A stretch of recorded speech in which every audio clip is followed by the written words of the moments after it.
Chapter 241, Fist of Another World, Acnologia appears. A roar rolled through the forest. The giant foot that had suddenly appeared slammed down, raising a whirl of dust that clouded the sky and sent birds and beasts fleeing in all directions. The scene was chaos. A golden magic sphere floated nearby. The moment the massive foot hit the ground, Chess reacted instantly, deploying a barrier to keep his group from being blown away by the violent shockwave. Edfried and the others stared, stunned, at the colossal white foot that had emerged from the altar's seal. None of them had expected the sealed thing to be so enormous. From where they stood, the white foot's diameter seemed at least 1,000 meters. The texture of its surface was visible even at that scale. Its height was more terrifying, piercing into the clouds and stretching out of sight like a stone pillar connecting earth and sky. Beside such a titan, the explorers felt as small as ants, at any moment liable to be crushed. They were somewhat relieved that the foot gave no sign of awareness. After appearing, it simply stood there, more like a structure than a living thing. Yet who could say this was something mankind had made? Such a dense magic power aura, Ed Chase muttered, his detection device flashing wildly. Compared to that, the whole capital city seems insignificant. If I'm not mistaken, this is what we came looking for. A white giant's foot standing on the earth. I never thought something from the ancient texts could actually exist, Ed Gildas said, breath quickening as he stared up. As a scholar who had studied Aedolus's geology and geography for years, he recognized the image even from the sparse references.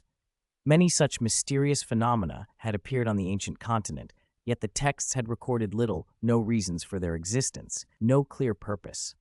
Senior from another world, do you know what this is?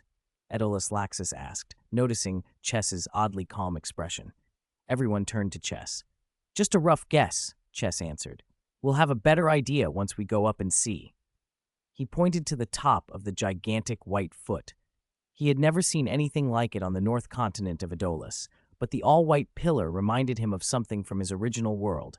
Fis, the ultimate magic weapon the Council used against the western continent. In that other world, as magic power expanded and produced specialists called White Destruction Magicians to eliminate excess magic, Fis manifested as enormous hands growing from the ground. Earthland was the face, Alentia the hand. If a hand could grow from the ground there, it wasn't impossible for Fis and Aeolus to take the form of a foot. In that case, Chess, would you take us up? Ed Gildas said eagerly. Not only did he want to study the magic power emanating from the foot, he wanted to see this strange geological phenomenon for himself and try to unravel the secrets hinted at in the ancient texts. After 2.5 years of effort, they were finally at the final stage of their quest. I suddenly have a fear of heights, Ed Chase wailed. I won't go up. I'll stay here and handle reception, okay? He crouched on the ground, covered his head, and put on a dramatic display of cowardice. The others tried not to look, embarrassed. Chess didn't give him a chance to refuse. With a flick of his finger, the golden sphere around the team quivered, burst into blinding light, and shot up the surface of the white foot like a comet. Ah, I'm gonna die! I'm gonna die! Ed Chase screamed as the ground fell away beneath them. The forest below quickly shrank into a green blur. Mountains, basins, and rivers became visible as the sphere vaulted higher. When the golden light finally punched through the cloud layer, they reached the top of the giant foot. A strong wind sliced by, making their clothes snap. The thin air at that altitude left Ed Gildas and the others gasping. None of them had ever been so high without using magic power to compensate. There was no time to savor the difference. A sight even more staggering unfolded before them, a vast white stretch of land shaped like a human face. Clouds and mist failed to conceal it. A colossal, pale visage lay before them. Just as Chess had suspected, this was the Fis of Aeolus. The top of the foot ends like this, someone whispered in disbelief. Uncle Gildarts, is this really something that should exist in our world? Laxus asked, numb from the cascade of visions. Look, Ed Evergreen cried, pointing. At the center of the forehead of that immense face, an island floated, abrupt and lonely on the smooth white plain. That island looks like the key, Chess said, voice low. Without hesitation, he guided the golden sphere toward it. The island bore the ruins of an ancient structure, cratered and pitted, no rivers, no hills. No animals lived there, only scattered patches of moss clung to the ruined ground. It was nothing like the floating islands they knew elsewhere in Aedolis. Ches disengaged the flight magic and, along with the rest of the team, stepped onto the island. It was small, littered with dark red architectural remnants, and the wind howled so constantly that the place felt unnervingly silent. At first, Ed Bigslow mocked Ed Chase's earlier theatrics, but as they pressed deeper, he fell silent. Vast stretches of bleached bones and skulls buried among the ruins met their eyes, empty eye sockets staring up. The dark red staining on the stone, unlike the 7 altar ruins, looked like dried blood. A brutal battle had once raged here. No, by the weathering on these bones, there must have been several conflicts over time, Ed Gildas said, squatting to study a pile of dry bones. Suddenly, he straightened, alarmed. Be careful, there may be other people on this island. They're already here, Ches said calmly, though he tightened his grip and felt his own battle readiness rising. Before Gildas could fully grasp the danger, a heavy set of footsteps sounded from a nearby knoll of bone and rubble. The steps were slow but deliberate, each one radiating pressure in the uncanny silence. Ed Chase trembled. Ches, however, did not panic. He had not counted on powerful cards from this expedition, but a strong opponent would be a welcome find. Even if he were defeated, Ches trusted in his many last resort options to get everyone out safely. Based on Aedolis' known strength levels and their information, it was unlikely anyone here could match the 5 dragon gods. They didn't expect an instant death foe. But when the figure on the knoll finally revealed itself, Ches lost that composure. Every nerve tightened. The setting sun hung like blood on the horizon, its orange glow stretching the man's silhouette toward them. He stood tall and straight, muscles crisscrossed with scars, a conspicuous bone necklace at his throat, a tattered black cape whipped in the wind. Dark blue hair fell around a marked bronze face with triangular tattoos on both cheeks. No mistake. That's World Guardian Acnologia? Ed Gildas and the others shouted at once. Ches braced himself, ready to summon the Sky Dragon and strike, but his mind registered one more thing with confusion. They'd called the name correctly, but what did they mean by World Guardian? Chapter 242, Acnologia, Let's Fight, World Guardian? The team's exclamations brought Ches back to a steadier pulse. From what he knew of the original story, Acnologia could only be briefly bound by time rifts. He didn't have the moon dragon's ability to jump between worlds. It was unlikely this giant would actually have come to Aedolis. Maybe, like Porliusica, this was an Aedolis counterpart. Recovering from the shock, Ches noticed something else.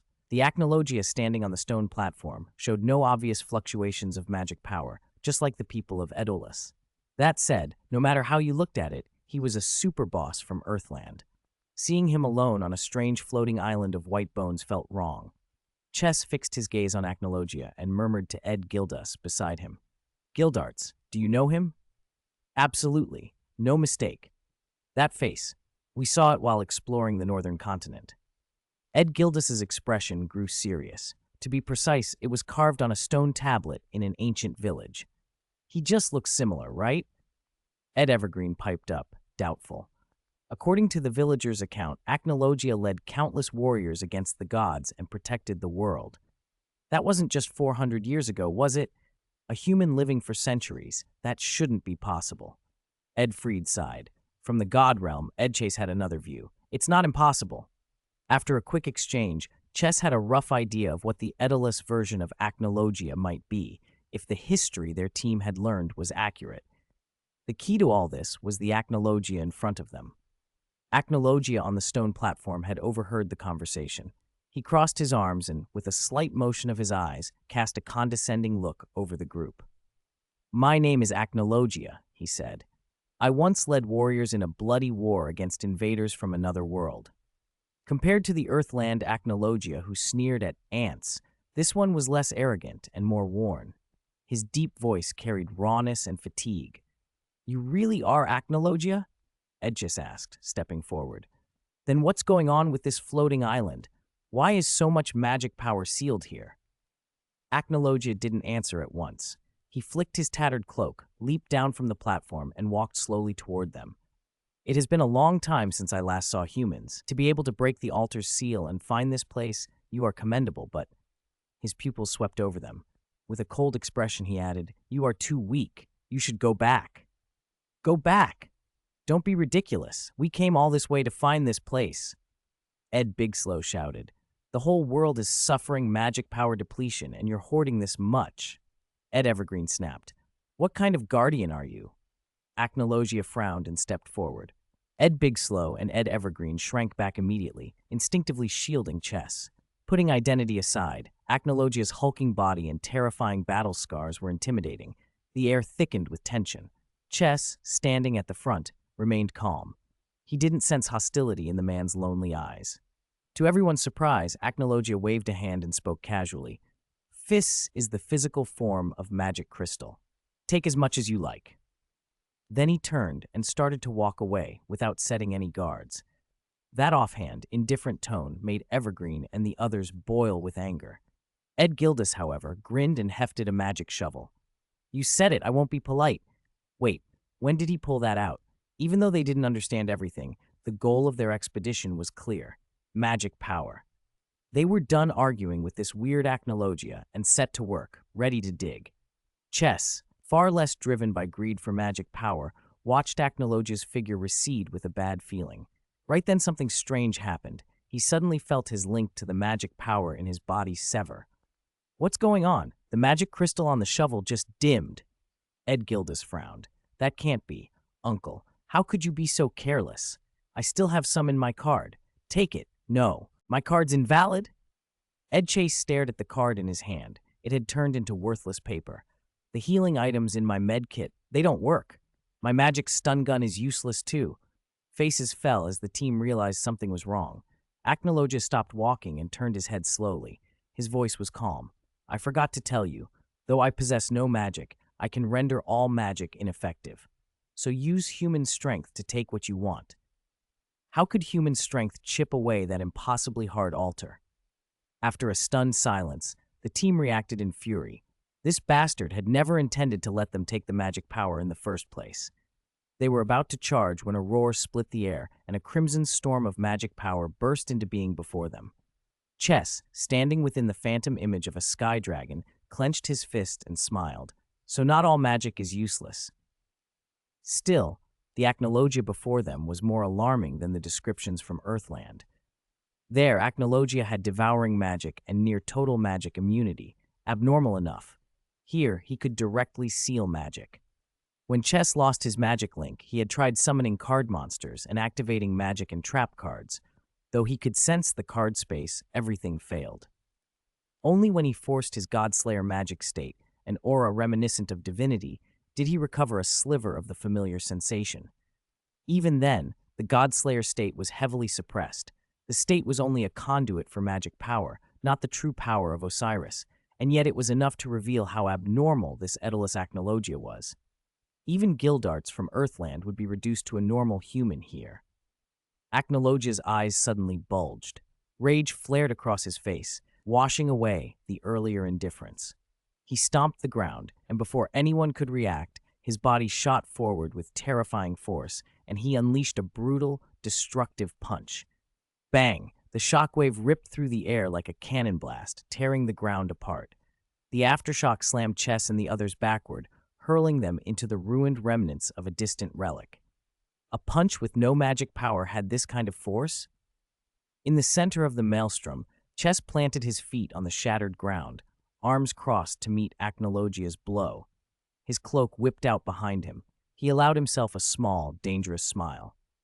"I remember you said I was too weak," he murmured, glancing at the back of Acnologia's massive arm. His eyes shone with fighting intent as they locked onto the enemy a foot away. Why did Acnologia get so furious at the sight of Godslayer magic? How had he gained the ability to seal magic? Where did the title World Guardian come from? As their physical strengths collided, those questions fell away. "Hey, Acnologia, let's fight." Chapter 243, Chess vs. Acnologia. "Apostles of the gods are my mortal enemies." The words were a razor-fine declaration in Chess's throat. In his eyes, there was nothing but pure fighting intent. Across from him, Acnologia looked less like a man and more like a berserker facing his sworn enemy. veins bulging on his right arm as he swung it. With a bestial roar, his loaded muscles unleashed a force that flung Chess, who had planted his feet for all he was worth, backwards, gouging 2 furrows dozens of meters long into the earth. Gravel sprayed up in a thin cloud of dust. Chess's arms throbbed as he shook off the numbness. A ripple of disbelief passed through him. A punch with that level of raw power could have been produced by Natsu or Gray under magic power enhancement. But the crucial difference was this Acnologia emitted no magical fluctuations at all. He was acting like a normal, unaugmented human. As Chess hesitated for the briefest instant, the dark figure, wrapped in a wild gust of wind, rushed him down. Years of fighting had taught him instincts. Chess crouched, lowering his center of gravity. He barely avoided the follow-up strike, but the slicing wind grazed his cheek and ignited a burning sting. Urgency flooded his nerves, and with it, a fighting desire he'd long kept reined in. He clenched his right fist, the sky dragon's scales on it glinting. He drove his hips forward and met Acnologia in the most primal manner, a fist to the gut. The blow buried itself into bulging muscles, a shockwave whipping the tattered cloak behind Acnologia into a frenzy. A bitter spray of blood sprayed from Acnologia's mouth, but he did not fly backward. His feet hammered into the ground, and he stood like an iron tower. Chess's eyes narrowed. Even with Godslayer magic suppressed, that punch was laced with divine aura. Why hadn't it knocked him back? Before he could think further, Acnologia recovered and countered. A heavy upward kick launched Chess into the air. The Dragon Man bent his legs, drove off the ground, and closed on Chess in an instant. Apostle of the gods, taste this, Acnologia bellowed, raising his muscular arms and slamming them together. Lightning split speed, and force descended. Sensing the danger, Chess raised his right arm to block. The impact hit like a falling mountain. The ground exploded into a deep crater spider-webbed with fractures, gravel spraying in every direction. Chess went prone, using his limbs to channel the downward force into the earth, while the wild wind dispersed the smoke. Acnologia's onslaught did not stop. A heavy stomp crushed the already fractured ground. Chess flipped backward several times, escaping the blast radius, and came up on his feet. Without hesitation, he fired a crimson-tinged fist forward. Acnologia had been pressing his advantage, sure he could grind Chess down, and didn't expect such a quick, calculated riposte. Chess had not only evaded, but anticipated him. By the time he reacted, there was no room to dodge. He copied Chess's defensive posture and brought his arms up to meet the blow. The crimson fist smashed into Acnologia's black-covered arm. This time the impact detonated. Acnologia was hurled backward.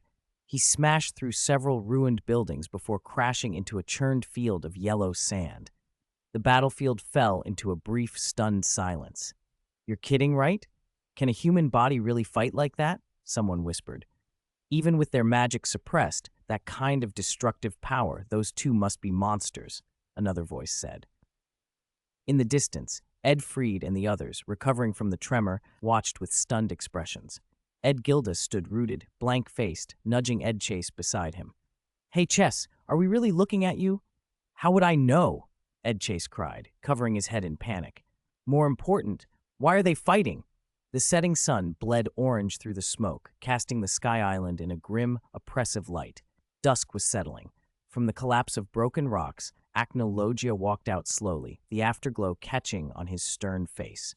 He stopped about 10 meters from Chess and wiped the blood from his mouth. "You are different from the apostles of the gods who tried to invade this world before," he said quietly. Chess smiled, though unease tugged at him.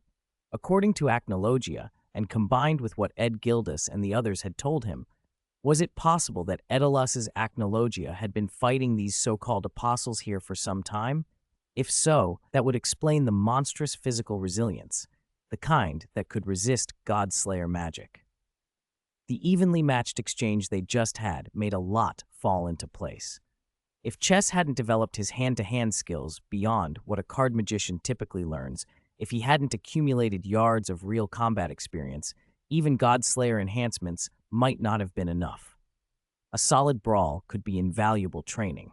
Chess shrugged off his cloak with a backhand, revealing a well-muscled torso crisscrossed with scars, the fierce marks left by Ignia, the flame god dragon. They were honors and a challenge all at once. I have a lot of questions for you, Acnologia, he said, stretching his joints and grinning. Can you answer them after I beat you down? A brutal smile pulled at Acnologia's lips as he shrugged off his own cloak. Forgetting titles and politics for the moment, the fact he'd maintained sealing magics around Fis and survived alone on this sky island suggested he wasn't the crazed lunatic from Earthland. He might even suspect Chess wasn't one of those invaders. But right now, he was intoxicated with the thrill of battle. He didn't want answers. He wanted to beat the kid senseless. Then let's go, Chess said, taking a fighting stance and summoning his fists. Let's fight our fill, Acnologia replied. They launched themselves at each other like two enraged beasts. The ground beneath them exploded where they met. Their speed left after images in the air.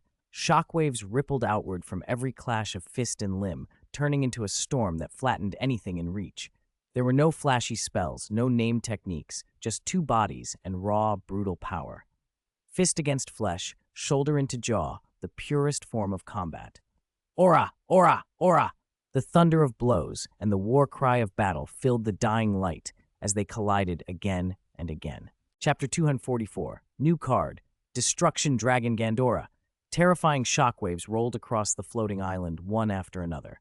Wherever they passed, ruins crumbled, the ground split, and chunks of stone shattered like brittle clay. Chess and Acnologia kept up their high-intensity, close-quarters brawl. Both were battered, bloodied, bones fractured, but neither stopped swinging. From a distance, a faint red mist hung over the battlefield.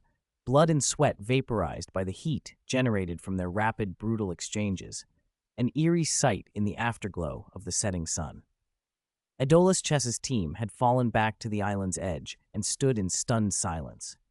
They were the only witnesses to a fight that used no formal magic but felt every inch like a fairy tale showdown. At first they were shocked by the raw savagery, fist against flesh, the terrible aesthetics of muscle and bone meeting. As the duel dragged on, their faces gradually hardened, stunned gave way to numb acceptance. These two were something else, monsters, really.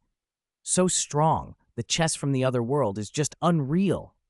Ed Bigslow muttered, the incessant thud of blows still echoing in his ears. It's a shame the magic camera won't work. How I wanted to record this for Elfman-chan, Ed Evergreen sighed regretfully. Ho ho, as expected of senior chess, hit him with a right hook. Aeolus Laxus shouted hoarsely, cheering like a man on a battlefield too long. Aeolus Ches inwardly cringed at being called out. Could they please not shout his name? The embarrassment was palpable, but even he could feel something stir in his chest watching the fight. A dormant hot-bloodedness that threatened to spring to life. For the most cautious among them, it was an unexpectedly thrilling sight. Don't get any ideas. Chess, that kind of fight is still far beyond you. Focus on defeating Lucy first. Ed Gildas cautioned, pouring cold water on Chess's fantasy with the same tone Urza might use. Can't I even think about it? Chess protested weakly. And defeating Sister Lucy is impossible. Okay. The mention of siblings made him shiver. He knew better than anyone the disaster that would come from crossing Lucy. Aeolus Natsu, the future brother-in-law in his mind, felt that weight too. Get ready for rescue. The fight should be ending soon, Ed Fried said, his voice cutting through their relaxed chatter. They looked up. The sun had slipped away. The moon hung bright and clear, nearer and sharper than usual in this strange sky. Moonlight stretched the two figures on the broken ground into long, wavering shapes. Both fighters, their bodies pushed past the limit and beyond, had thrown their final blows at the same instant. Fists collided with faces, blood and sweat sprayed. For a heartbeat, they froze in identical postures, and then, with a thud and a sigh of the night wind, both fell backward and lay on the rubble, limbs splayed like a human character painted on stone. Ha! What a fight! It's been a long time since I felt this satisfied. Ches breathed, bruised and swollen, arms spread weakly. His chest heaved, several ribs clearly broken. Despite his battered state, a grin tugged at his mouth. A great fight was one thing, but there was more. Something unexpected had erupted from Aeolus Acnologia during the clash. Deep inside the dragon's consciousness, a new card had appeared, floating and spinning in the void until its form resolved. It was a western dragon, jet black, studded with countless red gems that gleamed like embers. The gems' glow brought out razor teeth, leathery wings, and a compact, muscular body. The presence it radiated was oppressive and terrifying, an 8-star dragon-type monster card, the Ace of Yugi Muto, the so-called table-flipping terror, Destruction Dragon Gandora. Before Chess could delve into the new card's properties, a shadow blocked his view. "You are indeed strong, stronger than most of the apostles of God," Acnologia gasped as he staggered forward. "But I am immortal. In the end, you have lost." His condition was no better. He breathed raggedly, lips split, several teeth gone, his face a tapestry of blood and scars.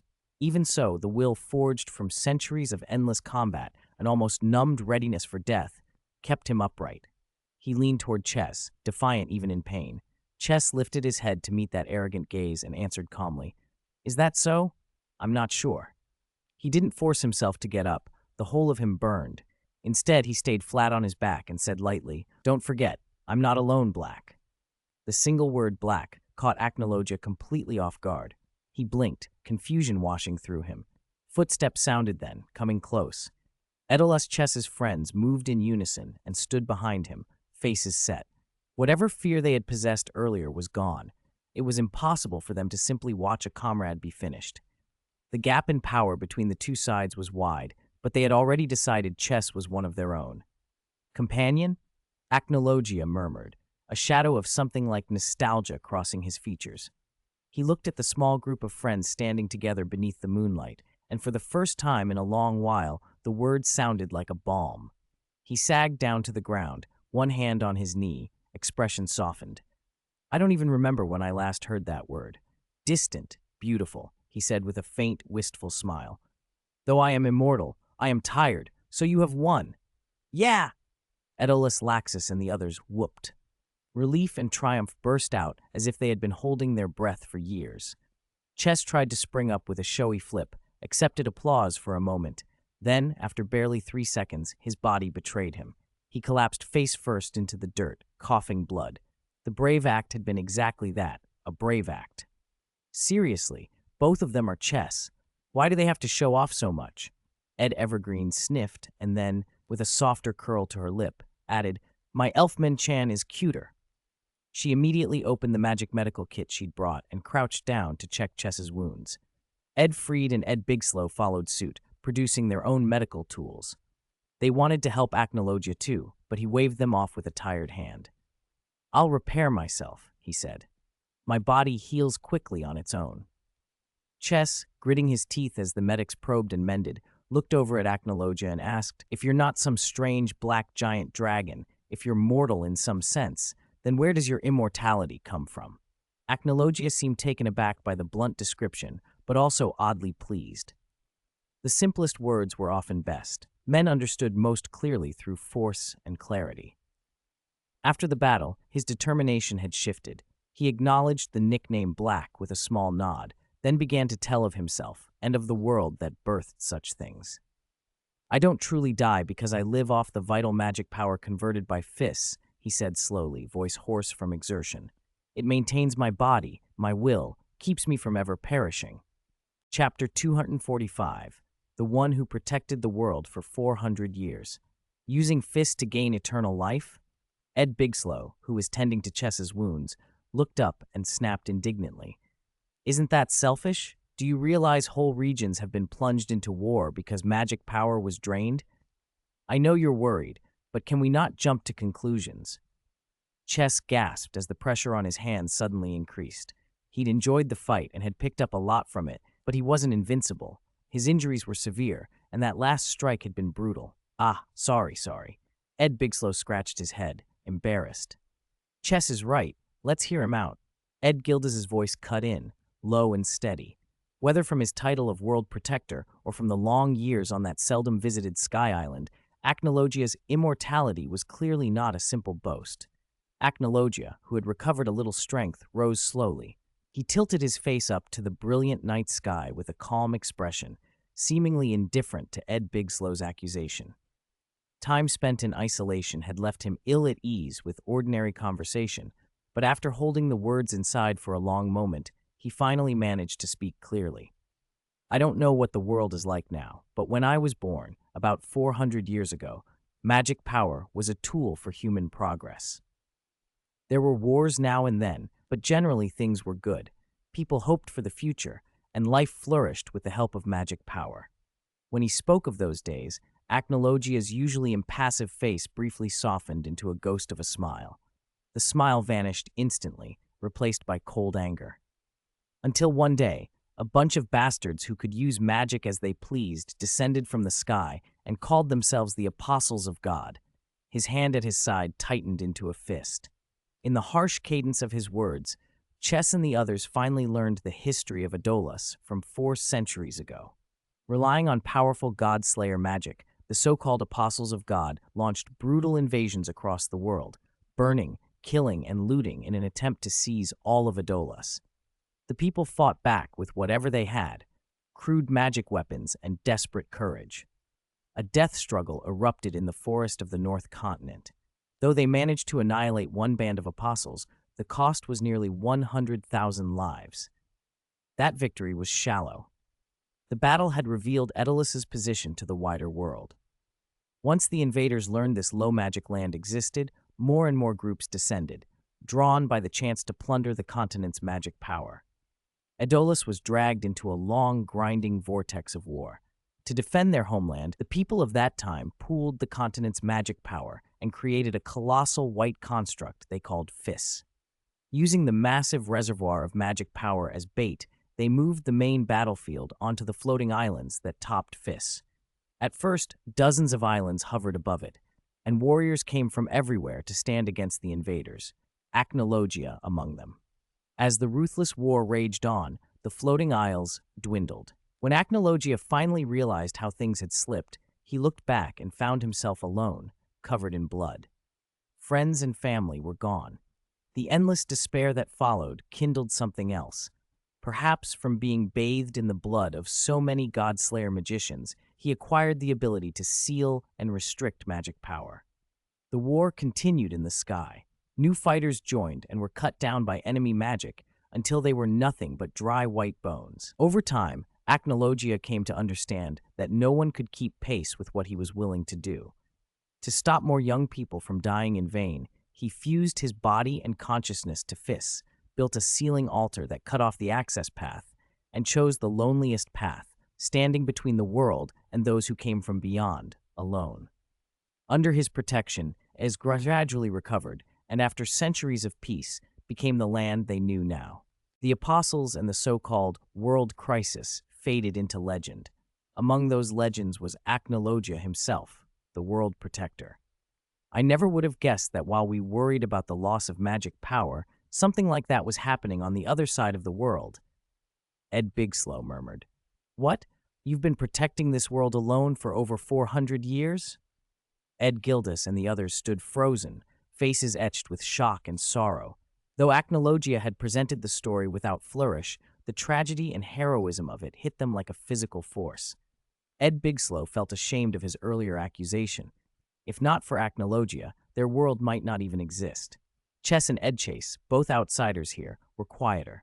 Chess was moved and stunned. He had known Acnologia as a destroyer in Earthland, but had never imagined this role. The conviction in the man's hands left no doubt. Acnologia, immortal and capable of sealing magic power, had no reason to lie. He'd stood alone up on the sky to stop invaders for centuries. What a man. Edchase's expression grew complicated. From Acnologia's account, the invaders had to have come from the divine realm, where Edchase himself originated. He didn't know their exact motives, but one thing was clear. They were not simple apostles of some benevolent god. The divine realm was vast, and the true gods high above would have no need to meddle in a low-magic world like Aeolus. The thought hardened something inside Edchase.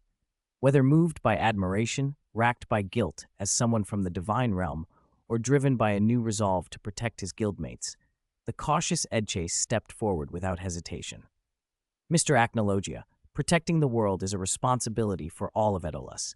Let me stay. I will fight at your side. The words fell into sudden silence. Scared to death but trying to act brave, huh? You've been infected by Chess over there, Ed Evergreen teased, though she smiled and gave him a thumbs up. Still, you're handsome. Her teasing showed where her loyalties lay. One by one, Ed Gildas and the others came forward as well, their faces set in determination that needed no words. Acnologia watched them. His pupils narrowed for a moment before returning to their usual stillness. Igneel, Precht, Mard. He didn't accept their offers. Instead, he raised an arm and pointed to the distant piles of white bones scattered across the floating islands. There were once young people like you who broke the altar seal and came here, he said quietly. Now they are all gone. Chapter 246. Aeolus is full of idiots. A night wind blew across the ruined Sky Island, lifting yellow sand into the air and wrapping the battlefield in a savage, desolate hush. Chess's team and the others fell silent. At first, they had been chilled by the sight of scattered bones and the sheer scale of death. Now their silence had turned to something different, a solemn, reverent grief. Those dry skeletons were proof of Aeolus's brave struggle against foreign invaders. It's full of names I recognize, Chess murmured. He didn't need to mention Igneel. The contrast with Precht and Mard Gear, who had died fighting here in Aeolus, was stark. In Earthland, those two had been notorious Dark Guild masters, villains who once stood at the top of the Balam Alliance. Acnologia gave him a puzzled look. The dragon's face was surprisingly young for someone who'd supposedly sacrificed himself a century ago. You know them? He asked. Chess let the secret out in one breath. I'm not from Aeolus. I'm from a world called Earthland. Acnologia processed it quickly. When Chess explained the Animus, the massive magic device that could leech magic from other worlds, the dragon's composure snapped. What a complete idiot, Acnologia spat, then slammed his fist into the ground. The impact reverberated through the island. A people who can't produce magic on their own, who must cling to life with magical tools, dare to invade a world where everyone is a magician? He was furious for good reason. Having protected his world alone for centuries, he knew better than anyone how dangerous it would be if a rival kingdom learned to siphon magic across dimensions. If the Animus could be reversed, humanity's greed would turn that discovery into a catastrophe for Aeolus. Chess raised his hands in placation. Don't worry, I'm not interested in that. Acnologia's sharp gaze cut to him. Chess smiled faintly and spread his hands to show he meant it.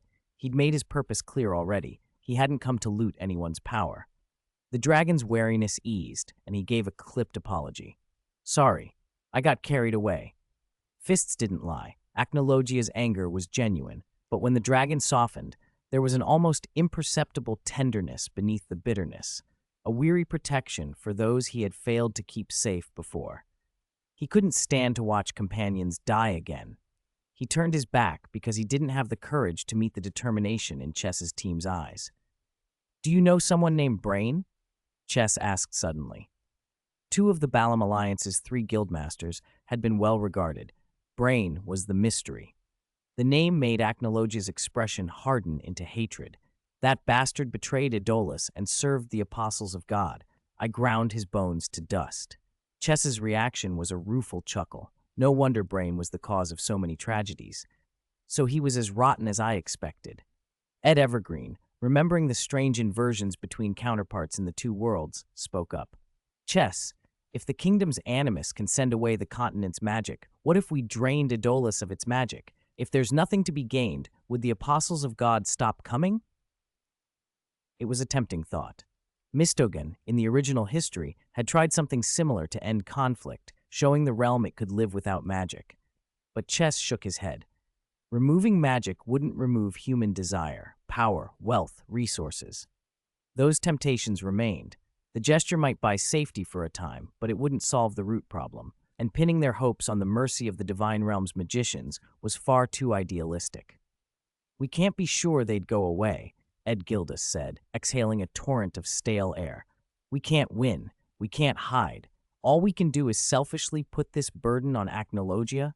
He clenched his fists. They had come to the North Continent because they were sick of being too weak to protect their friends. Now, finding a massive source of magic only made that pain heavier. Acnologia's shoulders squared. With me here, those bastards won't be able to get in. You all go back. He picked up a tattered cloak from the ground, wrapped it around himself, and walked toward the dark horizon. Chess watched him go for a moment, then couldn't hold back. You say all that like you don't want people at your side. Acnologia stopped, turned back, and his face went cold. What do you mean by that? Chess shrugged, forcing a smile. You too. Obviously, you crave comrades from the bottom of your heart, and yet you're trying to act like it doesn't matter. Adolas is full of idiots, he burst out, unable to keep the edge from his voice. Acnologia's stride faltered. He reached out, seized the collar of the coat Chess had put on again, and yanked him close with a roar. The sudden surge of fighting intent rolled off him like a gale, making everyone's cloaks snap. Acnologia had the kind of raw, terrifying power that had to be backed by fists to sustain him, and that made the moment all the more intense. He wasn't angry about an insult. He was furious because he couldn't bear to watch another sacrifice. To him, Chess's words sounded like an accusation that he had been putting on an act, that his grief was merely performative. He wasn't here to posture. Chess met the dragon's bloodshot eyes without flinching. His voice was quiet, steady.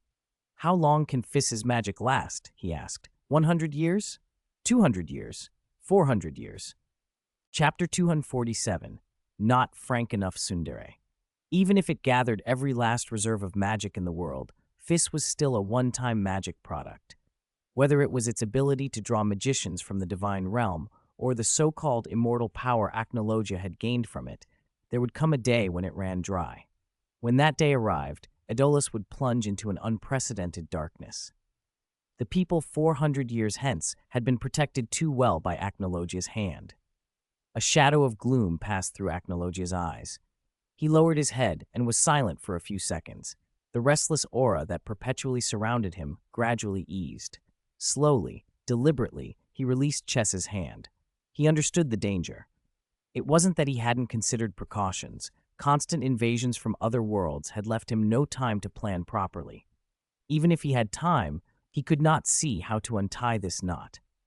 The endless life-and-death battles had long since numbed his nerves and thoughts until only combat remained. If not for the dying pleas of comrades echoing in his head and the stubborn conviction to protect the world, he might have gone mad like the version of himself from Earthland. "Even so, I will bear this mission and fight until the last breath," Acnologia said, voice resolute. "Doing that will only drag the world into a slow death," Chess replied bluntly. Acnologia's expression flickered. His throat worked, but he could not find words to rebut the claim. "There's a saying in my homeland, if you're born to hardship, you'll die easy," Chess said. "A species that has never known despair will either be subjugated or wiped out. The more you fear death, the faster you'll find it." He stepped aside, revealing the group standing behind him. "Don't underestimate human will. It's time to let these fools you've been protecting have their turn." The men Chess had called out, Adolis Chess's team, tugged at the corners of their mouths in irritated disbelief. They knew Chess was trying to persuade Acnologia, but being called fools still stung. Chess ignored their glare. Seeing Acnologia hesitate, he seized the moment with a smile. "If things get really bad, I can help. They may be weak, but I'm strong." Judging by the way Acnologia had fought, it wasn't hard to conclude that the God-Slayer magicians invading Adolis from the divine realm weren't overwhelmingly powerful. They weren't on the level of the 5 dragon gods or the 2 pillars of the Zareth Empire. At most, they were comparable to the Ishal 4 heavenly kings. If they'd been stronger, Acnologia wouldn't have had as much trouble containing them even with immortal power and demon-sealing might. These invaders seemed more like exiles or refugees who couldn't survive in the divine realm than like the realm's top enforcers. That assessment matched Edchase's view. Edchase was well acquainted with information about the divine realm. It suggested that Adolis's world-ending crisis was not completely hopeless. Yes, Adolis people relied on magic tools to unleash their fighting strength, and that put them at a disadvantage, but they weren't helpless. Mistogan had once suppressed Natsu, Gray, and others with only 5 magic staffs and become an S-class mage of fairy tale. With Chess's Earthland experience and Edchase's divine realm knowledge, they could potentially join forces with Acnologia to resist these so-called apostles of God. Of course, this was conjecture. The real test would be seeing these apostles of God in person. That was the main reason Chess had volunteered, to learn more about the divine realm firsthand. And, perhaps more cynically, these encounters were likely to yield valuable spoils, new cards that no one wanted to miss. "You said so much, and it turns out you were going to use us as stepping stones," one of the team blurted.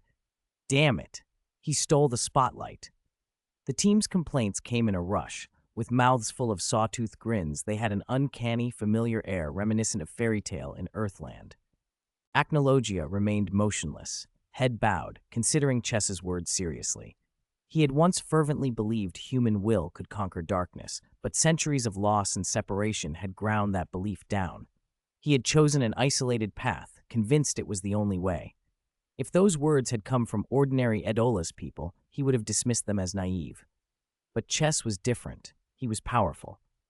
Acnologia felt, with an unsettling certainty, that Chess had not shown all his strength in the previous fight. Maybe he had other techniques he had not revealed. The thought made the great dragon hesitate. "You are not from Aedolas," Acnologia said finally. "You are here for the stability of your own world. Why help me?" He could accept that the man before him meant no harm, but he could not understand why anyone would risk their life for a thankless cause. Because. Chess opened his arms, pulling Edchase and Aedolas Laxus close. A smile brightened his face. "We're magicians of fairy tale. Fairy tale magicians fought when there was a fight and looked for one when there wasn't. If Natsu had been there, he would already have started a fire." Fairy tale? Magicians? Acnologia blinked, bafflement deepening his expression. What kind of reason was that? Edchase and Aedolas Laxus, trapped in Chess's stronghold, twisted and wriggled but couldn't break free. They froze, forced into awkward laughter. Evergreen propped a hand to her forehead and muttered, "I feel like this guy and Lucy might actually be siblings." Acnologia, after weighing things, decided to accept Chess's offer. He unsealed Fis and the Sky Island, allowing the people of Aedolas to come and take part in the war of their own free will, just as before. However, to prevent reckless hotheads from marching straight to their deaths, he would judge every participant's strength. Those who failed the test would be sent away. Acnologia's voice trailed off. His gaze swung to Aedolas Chess's team. The team felt a cold chill crawl up their spines under that stare. With no warning, a massive black boot, size 45, swept through the air toward them. "Ah!" Screams pierced the night. The few who had been standing there were launched into the sky. With a ringing sound, they became streaks of light and vanished into the distant horizon. "You do not possess the qualification," Acnologia said flatly, withdrawing his foot with surgical decisiveness. "Become stronger and return." Despite the rough dismissal, Chess caught a faint glimmer of something in Acnologia's otherwise lifeless eyes. After centuries alone, longing for companions still lingered in him. He genuinely appreciated Edchase and the others' goodwill. But because he didn't know how to handle this new situation, he pushed them away. Chess understood. He had seen through it and sighed with a wry smile. Then a dark golden light swirled around him. He departed, following the direction where Aedolas, Chess, and the rest had been sent, leaving Acnologia to a rare moment of solitude. This concerned countless lives in Aedolas. Rashness would be worse than inaction. They needed a long-term plan. At the very least, they had to wait until the capital stabilized and Miss Stogan was free. Deep in the primeval forest, the Fist Tower rose like a pillar into the night sky. Pale stone caught the cold moonlight and gave off a faint, ghostly glow. From a distance, the sight was impressive. On a floating island at the southeast edge of Fis, used as a temporary base by Chess's team, inside the little vine-clad fairy tale house, a rowdy argument had broken out. "That black-clad bastard sent us flying without so much as a word, even though we'd already agreed to help." Aedolas Laxus slammed his fist on the table, his face flushed with indignation. "No, this is something I've got to settle properly." The swollen bruise on his cheek made him only angrier as he thought about it. He rolled up his sleeve, sprang to his feet, and strode for the door with determined steps. 1, 2, 3, his pace slowed as he reached the threshold. He paused, turned back, and peered at the others with a pained look. "Why isn't anyone trying to stop me?" he asked. "Ah, so you wanted us to stop you?" Ed Gilders blinked slowly, a mischievous grin like an old rogue hanging on his face. "Forget it, Laxus. Whatever's going on, he's a hero who protects the world." "Well, if Uncle Gilders says so, I'll let him off. This time." Laxus sat back down, posture instantly chastened. Setting aside whether he could even reach Acnologia's height, and assuming he could, it wouldn't change the fact that he'd probably be launched across the forest again. The fierce, headstrong Laxus of Earthland would have charged without hesitation. This Idolas Laxus was trying, awkwardly, to save face. Idiot, Edfried couldn't resist. Honestly, I preferred your scream echoing through the forest just now.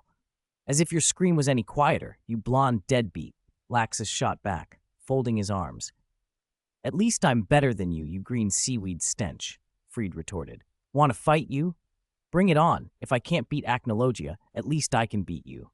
Their foreheads met and spit flew as they bickered. The two of them were a ridiculous storm of insults and bravado. Chess watched with curious amusement. He'd seen this kind of thing before, but it never failed to seem incongruous. Two near-identical men, but so different in manner. Are they always like this? Ches asked, more interested than annoyed. So, what's the relationship between those two? Ed Bigslow asked with a gossiping tone. In a way, it's good. Ches said after a moment's thought. Then, with a small grin, Fried really wants to be Laxus's cat. Silence fell for a beat. Then, ha! Ed Gildars and the others erupted, clutching their stomachs and pounding the table. Laxus, hearing Ches's remark, went suddenly serious. He dropped the insults and pointed a finger like a gun at Fried. Hey, Fried, meow for me. Fried stiffened as if struck. He spun to Ches, tears in his eyes. Ches, you're joking, right? This isn't true, right? How could I possibly want to be Laxus's cat? Me? That's a nightmare. How do I get back to Earthland? I'm going to kill that useless version of me. Absolutely. He balled his fists and a dark aura flickered around him. His scowl was more terrifying than many other, more composed rivals. After a moment, the others tired of watching Fried's dramatic sulk and turned the conversation back to the real problem, Acnologia. I was too impulsive earlier, Ches confessed, slumping over the table. How could I make such an overconfident remark? I was surprised too, said Ed Evergreen. Normally, you'd be the one to step up and protect us when the world's in danger. You must have been infected by that other you, Ed Gilders teased. No way. Ches is someone who stands up at the crucial moment, the smaller fanboy in the group insisted firmly. The others agreed without making a point of correcting him. Despite his caution, Ches had already protected them once. Punching away a sealed altar guardian beast had proved he wasn't helpless. Idolas Laxus's curiosity got the better of him. You're so powerful. Do you have any special training or any kind of magic spirit power weapon? Ches took the wine that Ed Evergreen passed him and answered in a low voice. Earthland does have magic spirit power weapons that could level countries or even continents, but their consumption of power is enormous and they're not practical here. He gave them the examples, the Council's fists and huge magic spirit power artillery from Earthland. He speculated whether such tools could even affect God Realm mages. Acnologia's demon sealing force, after all, only managed to suppress. Some weapons in Earthland could pulverize even God Realm magicians, but accuracy and cost made them unviable. Firing even once might exhaust every ounce of Daedalus's magical resources. There were also non-magic devices, like Nirvana, which draws energy from the earth. After being modified by the Chaos Black Magician, it could produce cataclysmic effects like a Chaos Magic Cannon. But the catch was the same, one-time use. Without a slow recharge or careful restraint, such weapons would drain the world's energies, drying out the land and triggering disasters. At the mention of that, Idolas Laxus and the others went quiet, their faces falling. Then Ches leaned forward, and his next sentence made them sit up. However, he said, an improved version tailored to Idolas's situation could be made, and you might even be able to use it yourself. Chapter 249, Filling Idolas with Magic Power. People can use magic too. Wait, Ches, do you mean we could possess magic power ourselves without relying on magic power crystals like the people of Earthland? This can't be real, can it? At the suggestion that they might be able to wield magic as they pleased, Ed Chase and the others froze. Even Ed Fried, who had been sulking in a corner, came rushing over, his eyes bright with excitement. From Ches and Mr. Black Magic, they had already seen enough to know how incredible it would be to have magic power inside oneself. If people in Idolas could learn to generate their own magic, it would change everything, ending the chronic shortage of magic power and removing the royal army's greatest advantage in any invasion. Although the conditions are difficult, theoretically there is a way, Ches said. He held up his hand. light braided between his fingers and condensed into a monster card. Let Mr. Black Magic explain. When Chess first arrived in Idolas, he had already discussed this topic with Mr. Black Magic. After spending 2 days among the people here and studying Idolas' overall magic environment, Mr. Black Magic had formed a preliminary judgment and was ready to speak. The ancient magic circle unfurled, and from its dark purple glow, a lone figure in a magic robe, clutching a staff, resolved into being.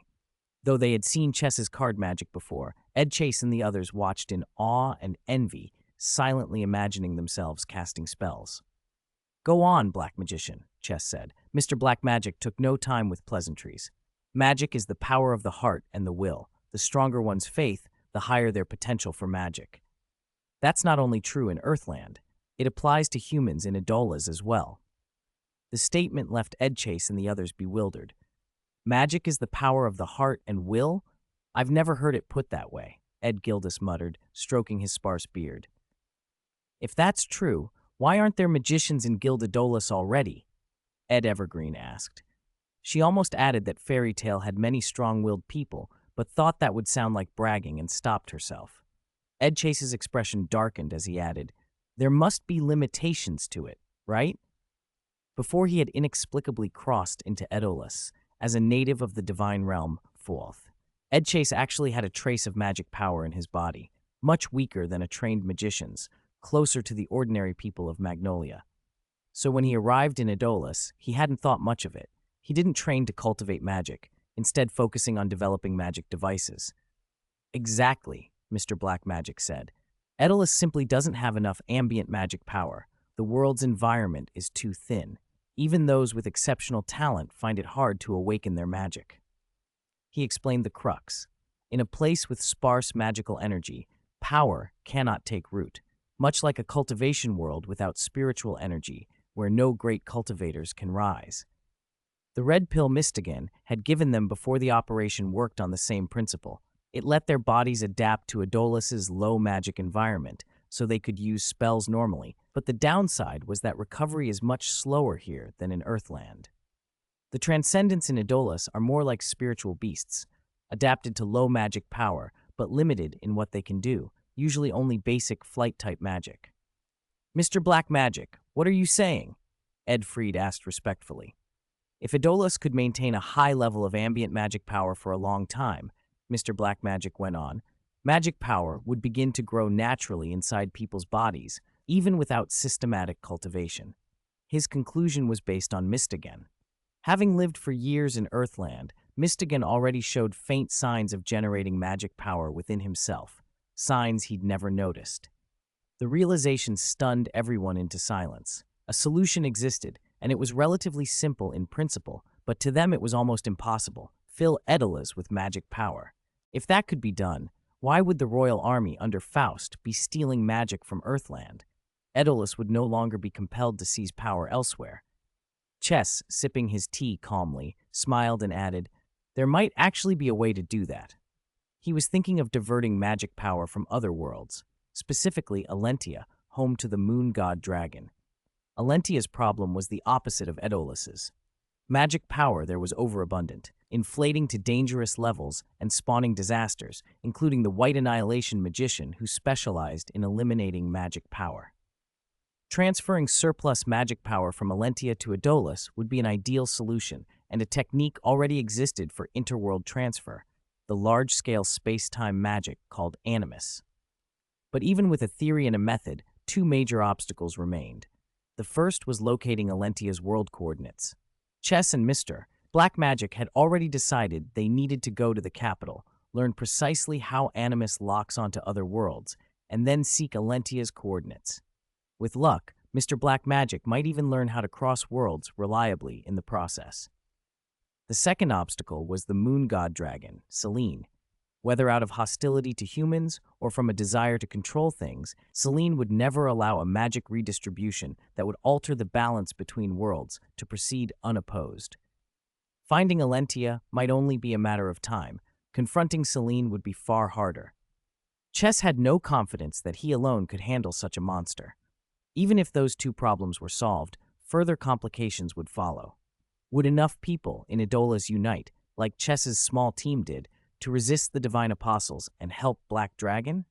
Once people gained magic power, would Edolas descend into larger internal conflicts? There were many uncertainties. Because of those risks, Chess didn't reveal a detailed plan. He promised only to do his best. Seeing that he spoke with sincerity rather than empty promises, Edchase and the others felt the first real spark of hope since they'd arrived. Chapter 250, Chess vs. Cursed Dragon, a special way to contract. The full moon hung high. A cold wind cut across the boundless Gobi, where the ground was littered with incredibly hard, jet-black stones. Blood-red crystals were set into the rubble, throwing back a chilling crimson glow in the moonlight and lending the whole place a distinctly dangerous air. A figure in a deep blue cloak walked across the silent, treacherous plain. "This environment really suits that guy's style," Chess murmured, looking around. After their conversation, Edolas Chess's team had returned to their rooms to rest. They'd been busy all day and had too much to process.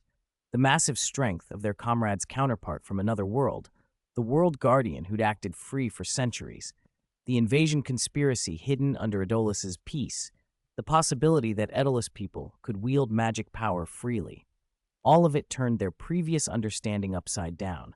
Compared to those revelations, the magic power shortage in the capital seemed trivial, and their original goal, coming to the North Continent to trace the source of magic power, was shoved to the back of their minds.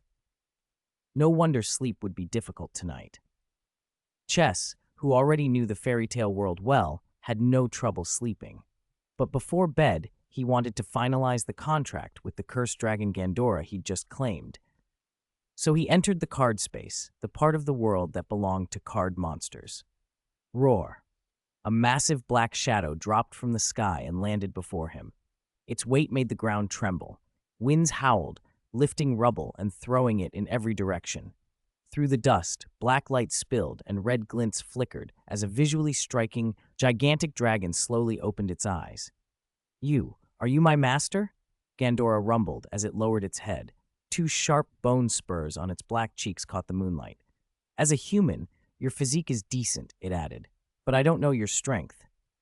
Chess met the cursed dragon's gaze without flinching. "Want to test it? Don't cry afterward if you lose." He cracked his neck with a dull pop and gave a small, confident smile. Duelist Soul, his card magic, had fewer rules than Lucy's star spirit magic.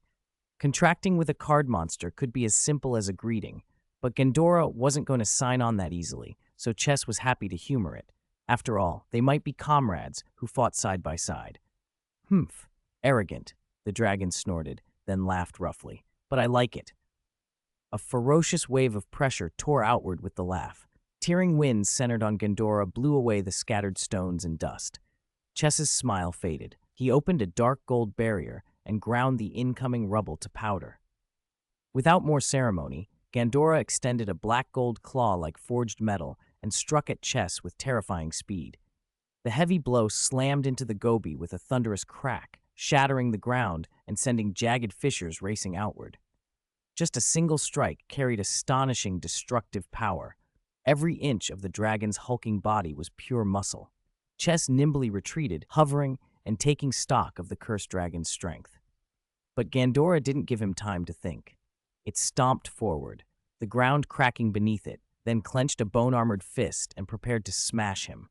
Suddenly, a brilliant magic array flared at its feet, a six-pointed star of golden light coiling around the dragon in a binding trap. Gandora was surprised. It hadn't noticed the trap forming. It roared and smashed its heavy fist into empty air, but the force shattered the star's hold into motes of light.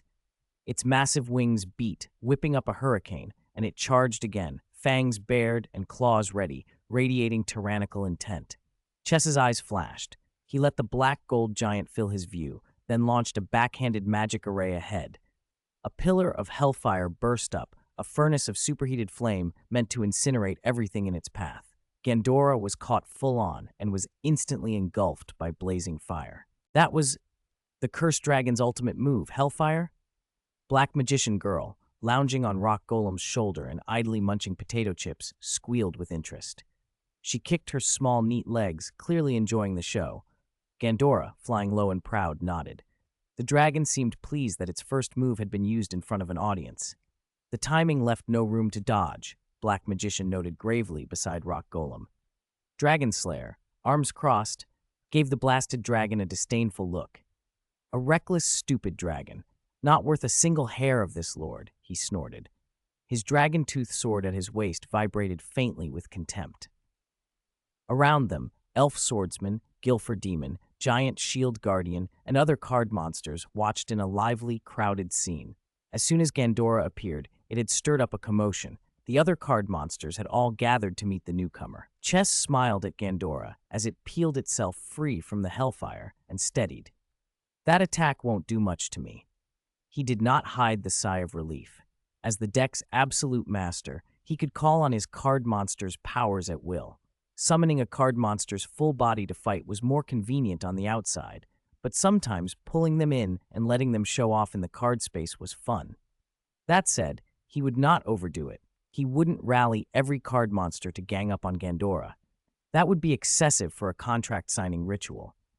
If he wanted, in the card space, he could crush Gandora in an instant or flatten the entire Gobi. It was the raw dominance of a deck holder over card monsters. So Chess purposely limited himself. He'd controlled the card space power to the level he would use outside. Pulling people into the card space was also possible, but it was difficult and limited by his magic power ceiling. A weak mage like Lucy could come and go freely. She'd even visited Black Magician Girl's pink castle a few times. Roar! Gandora shook itself, lightning suddenly roaring from the clouds as bolts struck its body in blinding electric explosions. This second assault was a summoned demon descent thunder. Gandora laughed through the thunder, muscles flexing. Lightning power. Nice for loosening the joints. Tightening every sinew to resist the destructive thunder, the dragon's chest swelled and its abdomen contracted. As a return gesture, taste this move, my master. Blood-red crystals along Gandora's hide flared, lighting from tail to head. When they all ignited, terrifying energy pooled in its gaping maw and shot out in a concentrated beam, the cursed dragon's roar. Chess stood his ground. He could have flown away easily, but this was a greeting match. He reached into the void and pulled the pink staff from Black Magician Girl's hands. She was still watching, slack-jawed, as Chess spun the staff and leveled it like a cannon. He fired a super magic wave cannon straight at the dragon's breath. The two beams collided, pink energy against scarlet destructive breath, and a monstrous explosion shuddered through the Gobi. A fire-filled sky opened, and a mushroom cloud of black smoke rose slowly. When the air hadn't yet settled, a red-black silhouette streaked out and slammed down before Chess, raising dust. Gandora's huge body was wrapped in fire and crackling arcs of electricity, its eyes flaring with red light. Its bulging abdominal muscles, jet-black wings, and wild presence made it look close kin to Acnologia, the black dragon. Side by side, they might have passed as brothers. For Chess, who would face Earthland's black dragon eventually, the clash was useful experience. He stepped forward. The magic array on his right arm spun, condensing dark gold light into an enlarged copy of the right arm of the Forbidden One. "It seems we thought the same thing," he said. Gandora understood at once. Its mouth curved, and it clenched its right fist, power surging through it. Fists were the most direct language of combat between men, and even a giant dragon spoke that tongue. No more words, they took their stances and hurled their full-force fists at each other. Bang! The heavy fists met, sending a shockwave rippling outward. The fighting intent transmitted through their arms swept through both of them. Chess and Gandora exchanged an approving grin and swiftly drew back. "Ha-ha!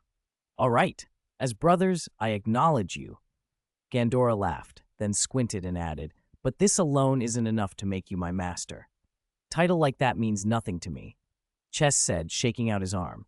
He treated his card monsters as comrades, not tools, the same way Lucy treated her star spirits. "Heh-heh," Gandora chuckled, a sound at odds with its savage image.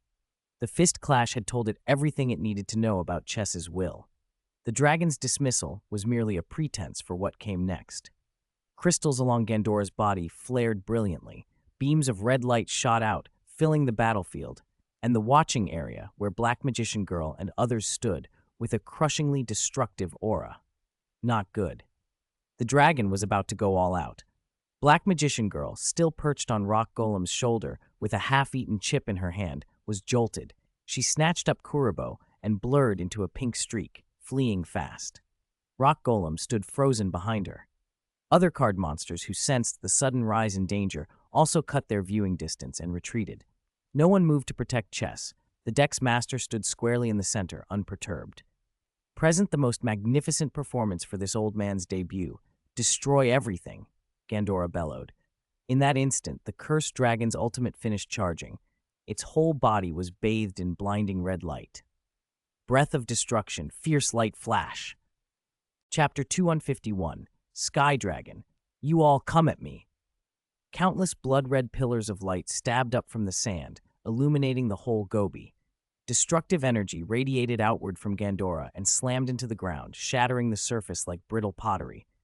Chain explosions bloomed in an instant, ripping through the night sky. Then, at the center of the devastation, a sacred white light flared. A divine-lined barrier expanded outward, reflecting the incoming energy and triggering a second, even more violent explosion. When the tearing impacts finally subsided, the area that had been covered in blackened rock was leveled, nothing left but ruin as far as the eye could see. Particles of light hung in the air and slowly reassembled into the form of the destruction dragon, Gandora. What was that just now? Gandora's pupils dilated as he turned to Chess, disbelief written across his scaled face. If he hadn't misread it, his suicidal ultimate had actually been reflected back at him. Trap card. Mirror Force. Chess brushed the dust from his cloak, smiled, and showed the card between his fingers. The moment he saw Gandora prepare his ultimate, he'd activated the Mirror Force he'd set up earlier to pull off a counter kill. Gandora's flash was a terrifying display of raw destructive power. Among Chess's card monsters, it rivaled anything he owned, second only to the Sky Dragon. But it had a glaring weakness. It could be used only once in combat. Then it returned to the graveyard and entered a cooldown like a trap.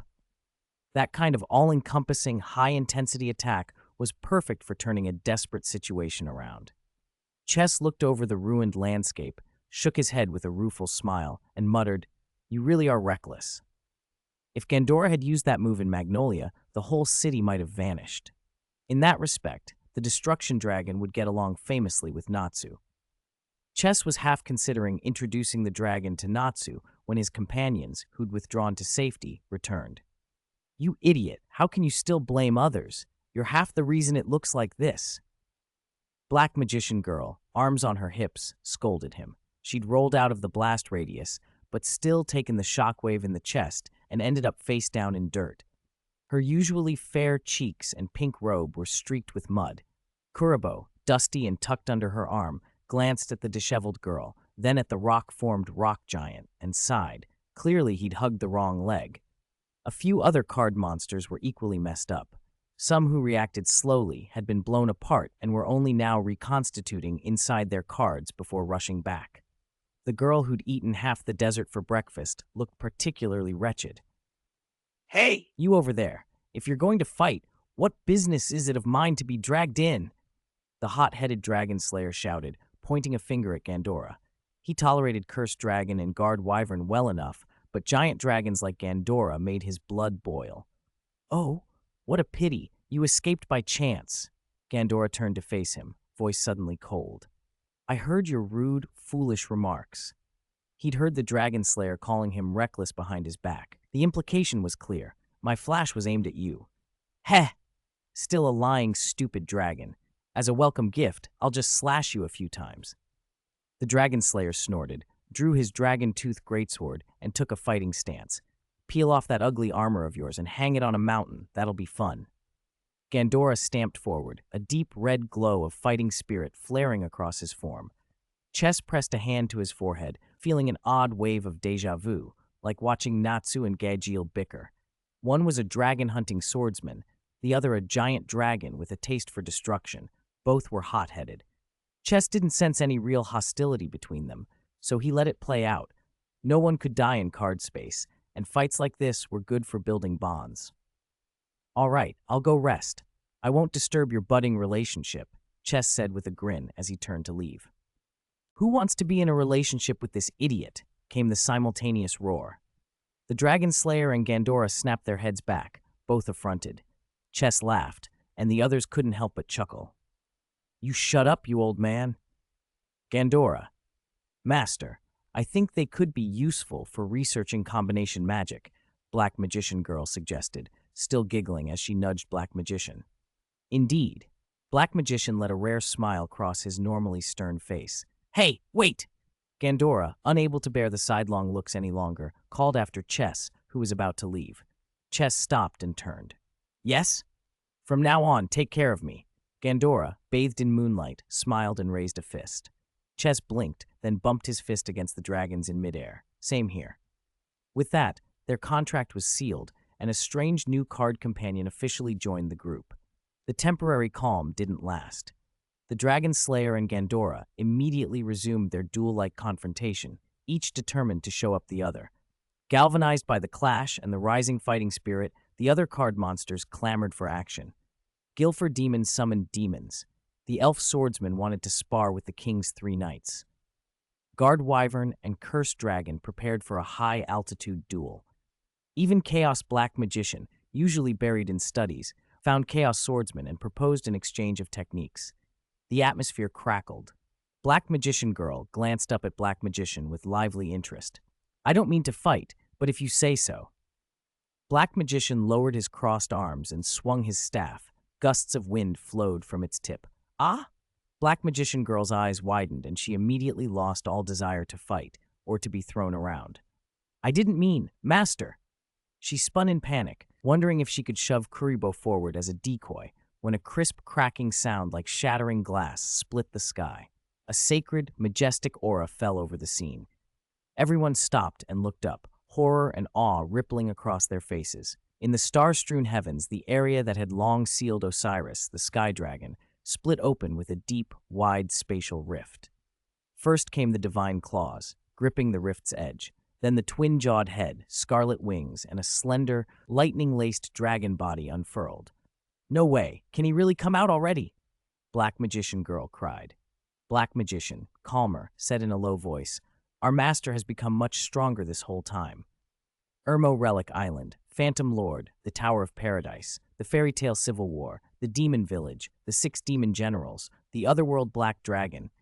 Chess had gone through countless battles since obtaining the Sky Dragon. He'd unlocked new cards, pushed his magic power limit, and strengthened his will. It wasn't surprising his presence could finally break Osiris's seal. "Maybe Osiris's appearance now is something Master arranged to let us meet," Black Magician added, glancing toward the direction Chess had disappeared. "Stupid, Master. You hide things well." Black Magician Girl puffed her cheeks and nodded. It seemed likely. Lightning danced across the night as Osiris's massive body fully emerged and hovered over them. He lowered his head, inlaid with azure gems, and regarded the card monsters below with an arrogant, divine voice. "So, you all come at me? Ha ha! Another arrogant dragon. This place is fun." Gandora roared, excitement lighting the crystals in his scales. "That one isn't a dragon like you. He's a god with power above all others." The Dragon Slayer's voice tightened. He'd learned of Osiris's true nature earlier from the elf swordsman and others. "Who cares? You have to fight him to know how strong he is." Gandora snarled. Even without the Dragon Slayer's explanation, the divine majesty that filled the sky was oppressive. Gandora's blood pulsed, but his pride wouldn't let him cower. He wasn't the type to back down. "He's already declared. Are you scared?" Gandora squinted at the Dragon Slayer. "Scared? That word isn't in this old man's dictionary," the Dragon Slayer retorted, posing. "Aside from being foul-mouthed and ugly, your personality's not bad, old dragon." Let the outcome speak for itself. Agreed. In moments, their previous animosity turned into a united front. Others followed suit, some angered by Osiris's tone, some curious to meet him, others eager to study divine power. Whatever the motive, the consensus was the same. Fight. Spectacular, flashy magic erupted across the card space.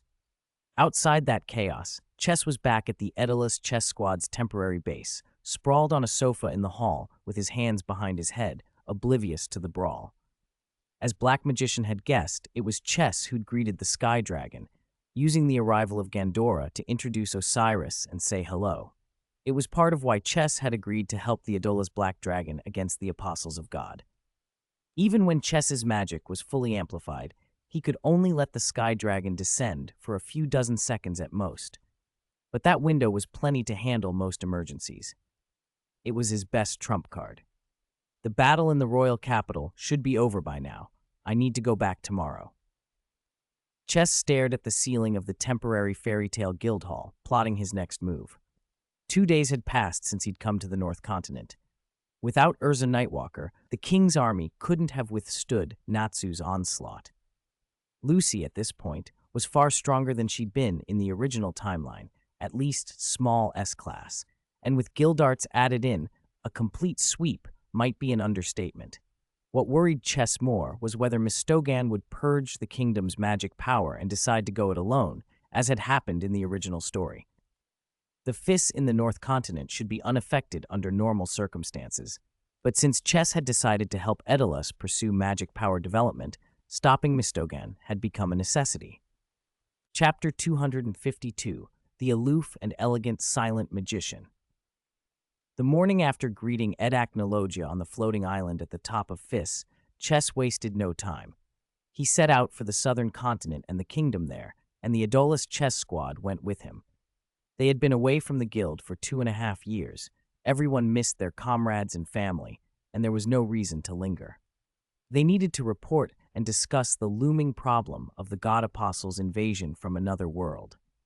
Tired of the tedium of long trips, Chess didn't pack the Aedolas squad into cards. Instead, he boarded a conventional sea magic guide ship with the others, a vessel Chess had modified for ocean travel. It looked like a sleeker, smaller version of a council magic guide ship and ran on less efficient magic crystals, so to conserve energy, it still relied on masts and sails to catch the wind. Waves pounded the hull and sprayed across the deck.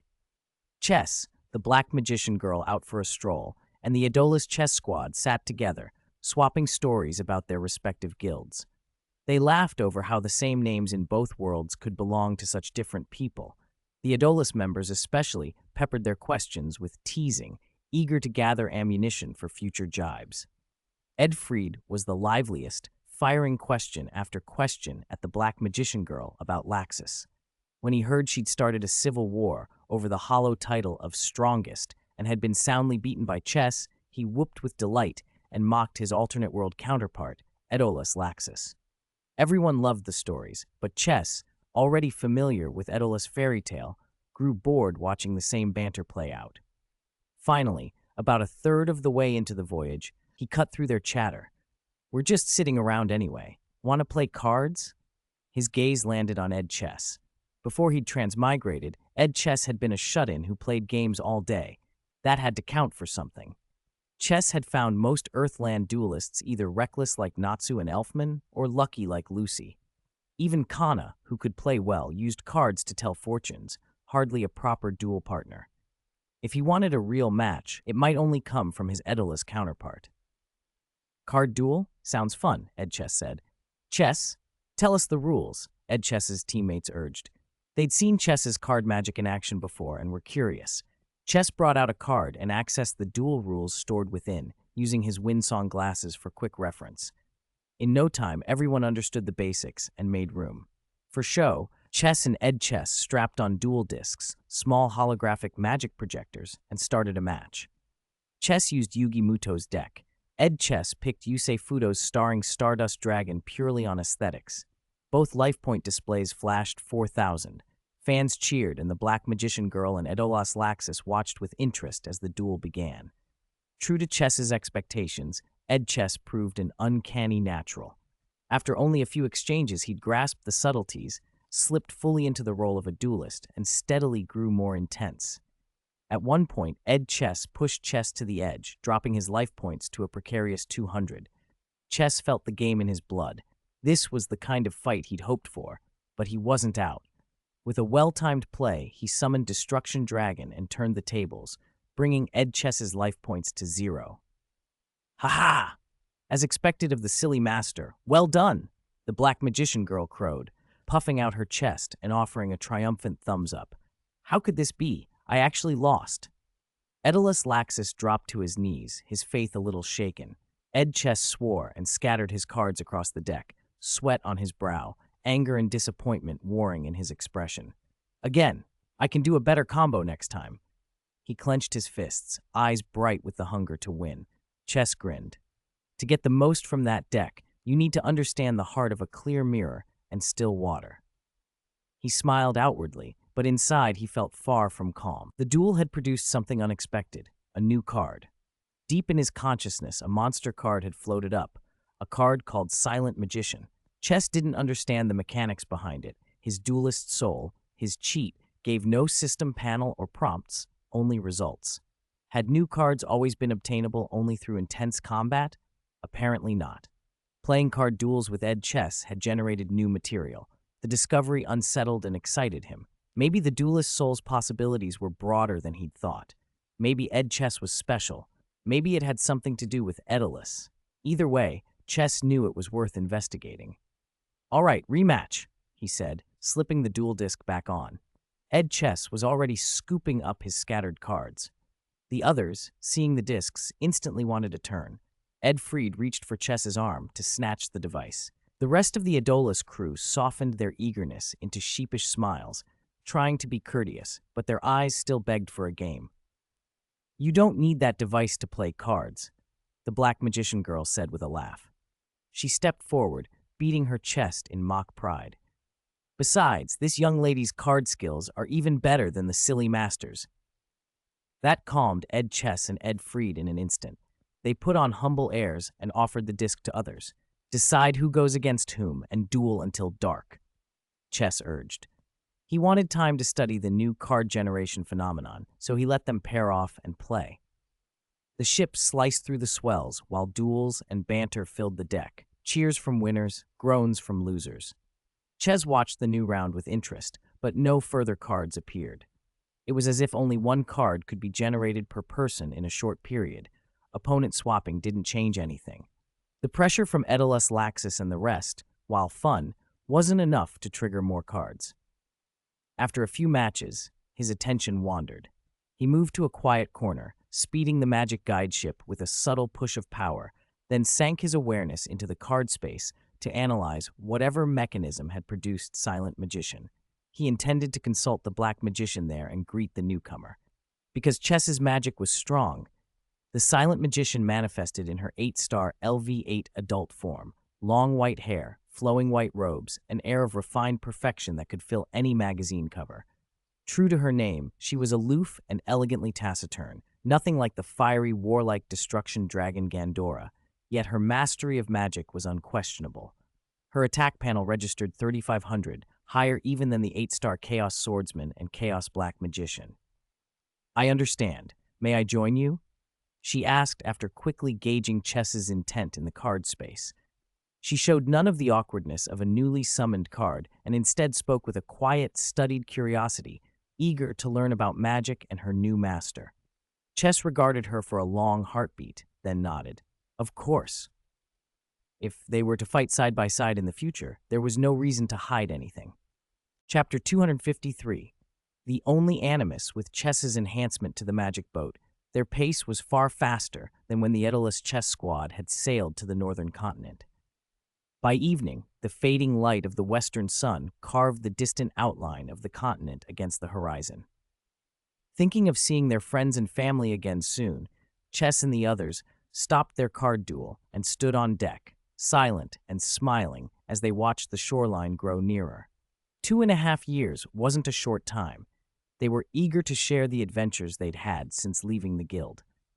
Chess rested his hands on the railing, shoulder to shoulder with his Daedalus counterpart, and let the cool sea breeze wash over them. Earlier, after analysis by Black Magician and Silent Magician, they'd narrowed the duelist soul's card burst to 3 possible causes.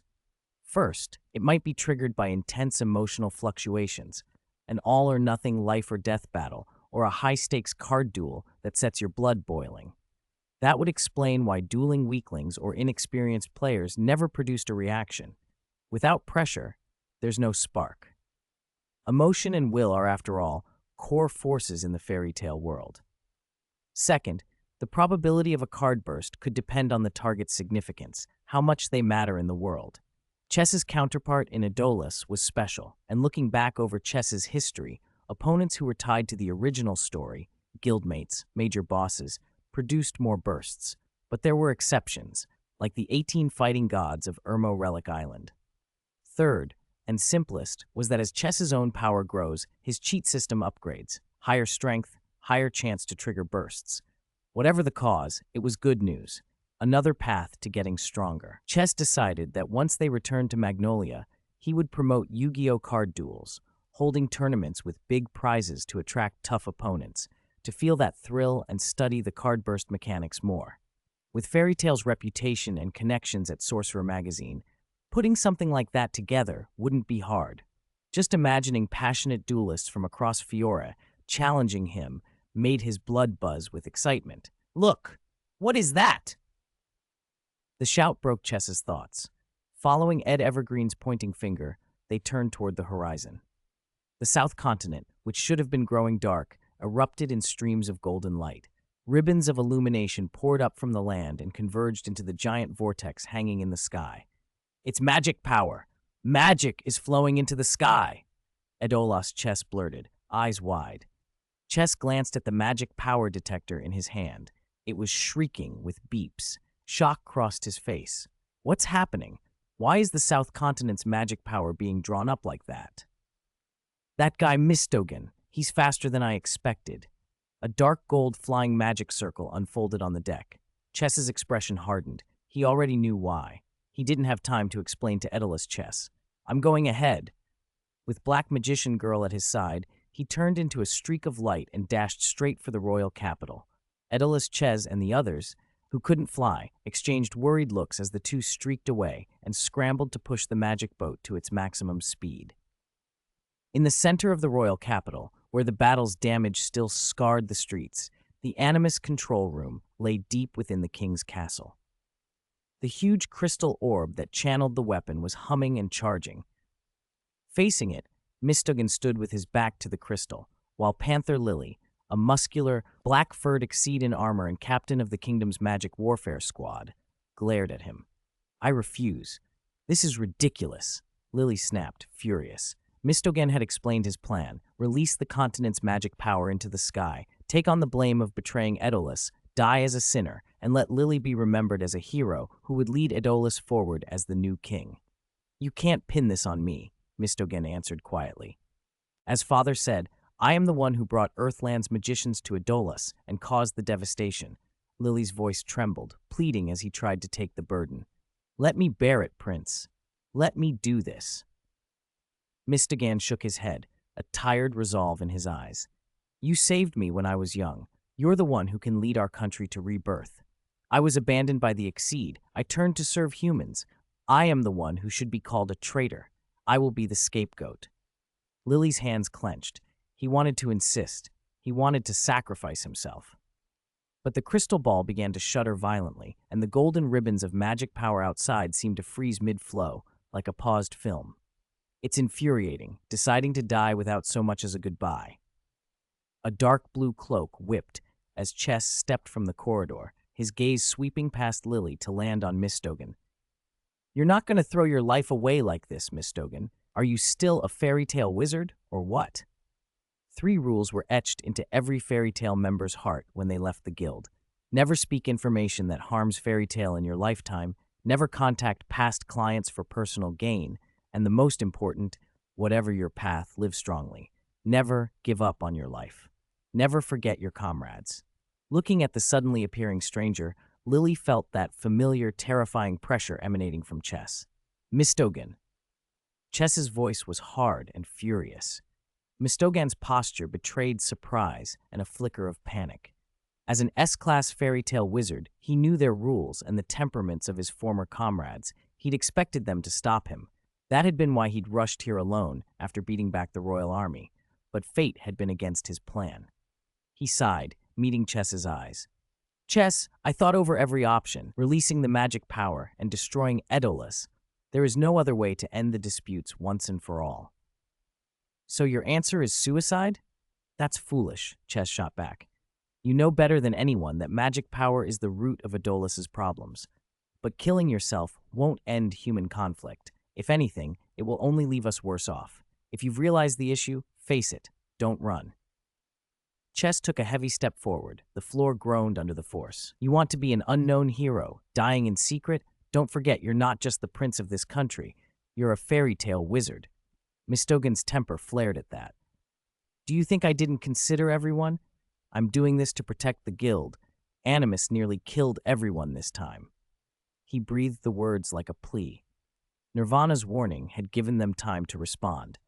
Mistogan believed the only way to guarantee no future catastrophe was to eliminate the continent's dependence on magic power at its source. He would rather die than see another disaster.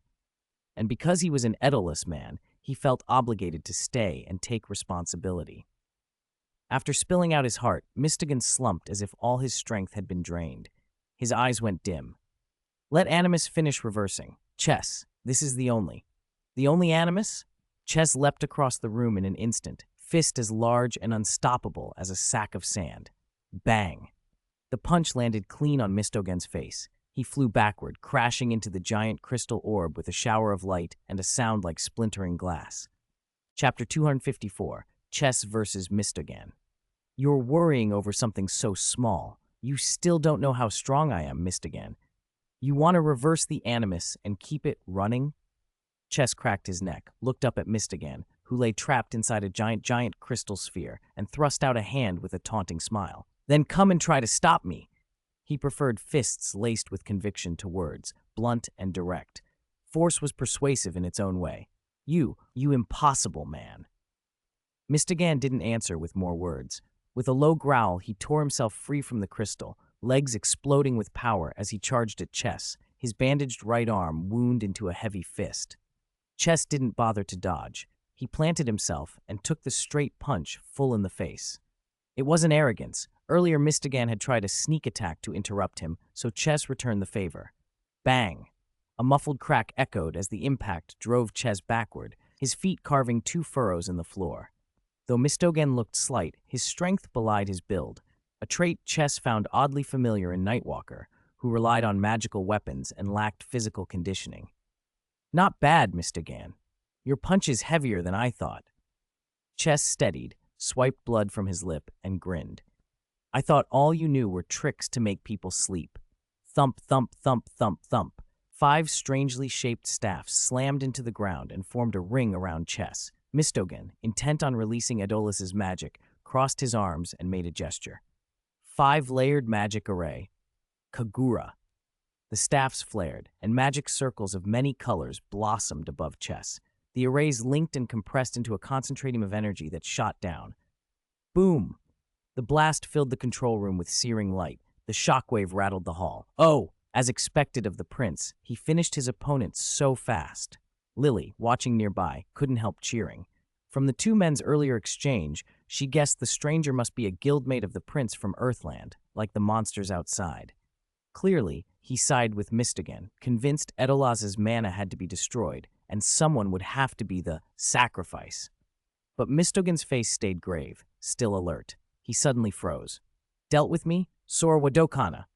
That's not necessarily true. The counter came fast. As dust and smoke from the Kagura's explosion blew aside, Chess strode out unharmed. 3 staffs, pink, purple, and black, hovered around him. Unlike the rough staffs Mistogan used, these had energy gems at their tips, exquisitely carved and faintly glowing. Anybody could see they weren't ordinary. This idiot master's stealing skills are getting worse and worse, someone muttered. A short distance away, the black magician girl who had accompanied Chess stood empty-handed and snorted, cheeks puffed in indignation. Right, the staffs Chess now wielded were hers. The black magician girl's staff, the black magician's staff, and the chaos black magician's staff. You're not the only one who can swing multiple staffs, Chess crowed. He spun the pink staff flashily, then mimicked the girl's pose with an exaggerated V sign. The black magician girl felt her heart sink. Lily fell silent. Muscular, rough-faced, radiating a wild aura, and that disgusting V sign, he looked nothing like a proper magician, more like a lecher. Even Mistogan, who knew Chess well, couldn't help the twitch at the corner of his mouth. Now! Super magic wave cannon! Thick-skinned as ever, Chess seized the momentary flicker in Mistogan's expression. He waved a staff and inscribed a rotating magic circle. Swish! A pink beam exploded forth, aimed straight at Mistogan. Danger flashed in the idolous magician's eyes. He dove sideways and barely avoided the blast. But Chess had predicted that dodge and was already on the line the magician intended to take. Black lightning crackled from the purple staff as Chess flung a dense orb of magic, signature black magic from the black magician himself. Mistigan, drawing on his combat experience, slammed his staff up to form a solid defensive barrier. Boom, the black orb smashed into it. Magic exploded outward like spilling water. A hastily cast spell still can't hold. The barrier groaned, then began to crack. Mistigan's face behind it shifted, his blue hair whipped in the rush of wind.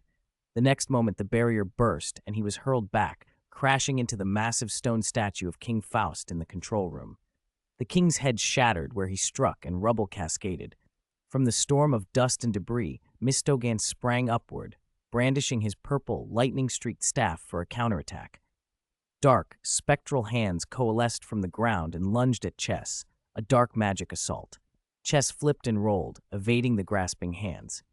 On landing, he thrust out the last black staff. You won't dodge so easily if you're in the air. Destruction spell, death ultimate curse. Black chaos swept through the chamber. Swirling ink-dark clouds condensed into a warped, pitch-black light bullet that ripped through space toward the airborne Mistogan. He already expected something like this and remained composed. He changed his hand sigils and intoned, "Triple magic array. Mirror water." The black bullet slammed into the mirror water array, sending violent ripples through the magic. For a second, the two forces strained against each other. Then the mirror water flipped the attack back toward its sender. Chess, a spell that reflects magic? Impressive. Chess smiled. He stamped the floor, tracing a bright, flowing card-like magic array. His voice took on a different tone. I activate the trap card, Magic Cylinder. A cylinder inscribed with glowing runes sprang up. With incoming meets outgoing, the reflected black bullet shifted course yet again. What? Mistigan's pupils pinched. In that stunned instant, the pitch-black bullet closed in, filling his vision. Boom! Chapter 255, True Five-Layered Magic Circle. With a tremendous roar, a storm of force tore out from the control room. The impact punched through the thick stone walls, shredding the castle's interior into dust and rubble. It burst through the king's castle and detonated into a towering black arc of electricity high above the city. As the thunder of destruction subsided, Lily scanned the wreckage, pupils widening. Chaos lay everywhere, shattered walls, falling stones, and the castle's complex interior blown open into a long, straight corridor, hundreds of meters deep, that revealed the streets of the royal capital beyond. Prince? Where's the prince? Lily's voice trembled with fear as he frantically searched the ruined passage for Mistogan. Don't worry, Chess said calmly. He's an S-class wizard from Fairy Tale. If that was just a greeting, it would be way too weak to finish him. Chess flicked his fingers, and the pink staff floating at his side snapped back into the black magician girl's arms. The black magician and the chaos black magician collapsed into points of light and slowly winked out. Lily's disbelief deepened. Did this man just call that catastrophic strike a greeting? If the king's castle hadn't been on higher ground, that pitch-black projectile might have leveled the whole town. Thinking back to the monsters that had attacked the capital earlier, especially the woman who looked exactly like Urza Nightwalker, and to the kingdom's most wanted guildarts, Lily found it a lot easier to believe. This was exactly how terrifying Fairy Tale from Earthland could be, the guild that Mistogan had joined. A mist swirled in the blasted corridor before Chess, condensing into a human figure. Mistogan walked out, 5 staves strapped to his back. As Chess had said, Mistogan hadn't been beaten so easily. When the destruction spell, Death Ultimate, had struck, Mistogan had used water mist magic to evade it. As I thought, Chess smiled, you could judge a countermeasure so calmly under pressure. If that had hit me head-on, even Laxus couldn't have taken it, Mistogan replied with quiet respect. He evaluated the magic honestly and without reservation. They traded a few curt words, then locked eyes across the blasted field. Let's settle this, Mistogan, Chess said, slamming his fist into his palm. Dark gold magic power surged through him like an unstoppable tide. If this will stop you from doing something reckless, Mistogan answered, raising a staff that crackled with dense mana, then I'll fight. At first, Mistigan hadn't wanted to battle here. It made no sense, there was nothing to gain. But he knew Chess's temperament. Persuasion would be useless. The only remaining option was to fight. Silence enveloped the scene, thick with tension. Feeling Chess's overwhelming magical presence, Lily reached for the sword at his hip, the long blade he called the Destroyer's Mother. Interrupting a duel between two men was dishonorable, but the outcome of this battle would decide the kingdom's future and possibly the fate of all Adolis. If there was a chance to help, he would take it. "Ha! Don't be stupid. You'll die," came a sneer from behind. Gajeel sauntered over, chewing on a chunk of black iron he'd picked up in the wreckage. "That guy Chess is a real monster." "You again! Who's your cat?" Lily snapped, baring his sharp teeth. He'd nearly been killed earlier when this lunatic declared him a pet. The two had even fought during the chaos. He hadn't expected Gajeel to still be teasing him. A blue cat silhouette dropped out of the sky. Happy covered his mouth and grinned. I heard Levy say before Gajeel joined the guild that Chess was worth taking down. Gajeel's face went bright red as Happy dredged up old embarrassments. "Shut up, you stinkin' fire dragon's cat." Natsu's loud, rough voice cut through the tension. "Want to fight? Come on, Chess. Try me." After teaming up with Gajeel and Wendy to defeat the king riding the magic weapon Dragon Rider, Natsu's confidence was sky high. Wendy, clutching Carla, peered over the group and said nervously, "Natsuni, you're hurt. If you go all out, Chess will kill you instantly." The three of them, Natsu, Gajeel, and Wendy, were wearing dark cloaks, trying to look like villainous overlords, having been drawn to the city by the gigantic magic fluctuation that had just erupted. "Natsu? Wendy? Chess is here too." Lucy's voice rang from another direction. Urza, a somewhat dusty-clothed Gildarts, a half-naked gray, and Aedolis as that version of the fairy tale members were all gathering. Having dispatched their opponents, they'd been pulled to the same place by the terrifying magic. The Aedolis Special Operations Team was reunited. "Ha ha! You all showed up just in time. Want to watch me beat Mistogan?" Chess laughed loudly. Mistogan's face hardened. He seemed reluctant to fight his comrades, but he knew what had to be done. Urza noticed the strain between them immediately. She cut across Natsu and Gajeel's bickering and looked to Wendy. "Wendy, what's happening? What was that explosion?" Wendy shrank back and stammered, "Sorry, Urzani, we just got here. We don't know either." "You don't have to apologize," Carla scolded. The soft-hearted Wendy blinked back tears. Black Magician Girl stepped forward and answered plainly. "Mistogan is trying to sacrifice himself to save this world. Chess is trying to stop him. They started fighting." Everyone reacted. Urza, Natsu, Gildarts, and the rest of Fairy Tale cast furious looks at Mistogan. Sacrificing his life like this? Was he out of his mind? "And my apologies." Mistogan looked away from the accusing stares and sighed. Then he fixed his gaze on Chess. The priority was clear. Defeat Chess and allow the reverse animus to continue. If they could disperse the magic power in Aedolis, maybe his comrades would be sent back to Earthland. "Skyscraper!" Mistogan cried. A magic circle at the tip of his staff flared, and a purple beam wrapped around Chess, dragging him into a twisted void illusion. Mistogan didn't expect it to defeat Chess. Skyscraper was only a control spell, a setup. The real finale came next. True, 5-layered magic circle. 5 enormous, overlapping magic circles, each a masterpiece of high-level craft, blazed above Chess's head. "This is a rare chance. I'll show you my true power, Mistogan." Chess bellowed, drowning in the light, then slammed both hands down. A dark gold circle erupted across the ground, large enough to encompass both men. "Wait, that magic is?" Lucy began, sensing something familiar. In that flash, Mistogan's misty illusion and Chess's 5-layered circles collided. A blinding light and a monstrous explosion followed. Fire licked the sky. When the smoke and dust finally thinned, everyone looked up in stunned silence. The scorched ground was cracked and smoking. Lying in the ruin was a single broken staff, snapped clean in 2. Chess and Mistogan were gone, vanished without a trace. Chapter 256. Not bad, Mistogan. You didn't embarrass our fairy tale. Ah, Chess and Mistogan died together? Oh no, oh no. I knew I shouldn't have just watched the show. How am I going to explain this to the guildmaster? Those 2 loud shouts came from Natsu and Gildarts, both clutching their heads in panic. Died together? No way. Those 2 wouldn't go that far, would they? Gray said seriously. He didn't know the specifics behind Chess and Mistogan losing their magic, but the onlookers were unharmed, and neither the castle nor the royal capital had been destroyed. How could those two possibly be dead? Maybe Chess drew some weird card again, Urza said calmly, chin resting on her hand as she thought. Forget Natsu. Why is Uncle Gildart so jumpy? Lucy whispered to Happy. Even she could see that mutual destruction was impossible. Surely Gildart's had enough sense for that, right? His nerves have always been like that, Happy said, used to it. They act more like father and son, Lucy muttered, glancing at the two identical idiots and silently consigning Gildarts to the same category as Natsu.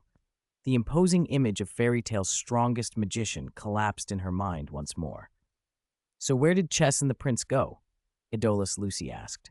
The Idolus Fairy Tale members behind her wore varying degrees of worry. Even though her Earthland friends insisted nothing terrible had happened and they trusted Chess's card magic, the two had vanished before their eyes. Hard not to be concerned. The answer to that... Black Magician Girl blinked and flashed a playful grin that snagged everyone's attention. The silly master pulled Mistogan into card space. Card space? Idolus Lucy and the others looked puzzled. Urza and the rest, however, understood immediately and relaxed slightly. Chess's card monsters had their own independent spaces, somewhere like the Star Spirit World, though they'd never been there. I knew it. That magic circle Chess drew looked familiar, Lucy said, puffing up. She'd been to card space before. You were totally looking confused earlier, Lucy. That's just you being wise after the fact, Happy mocked, covering his forehead.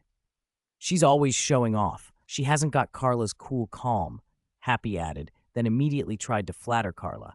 Shut up, you dead cat. I just wasn't sure, Lucy snapped. Don't pick on me right now, idiot, Carla said, leaning against Wendy's small tablet. If this had been when she first joined the guild, she would have scolded Happy properly.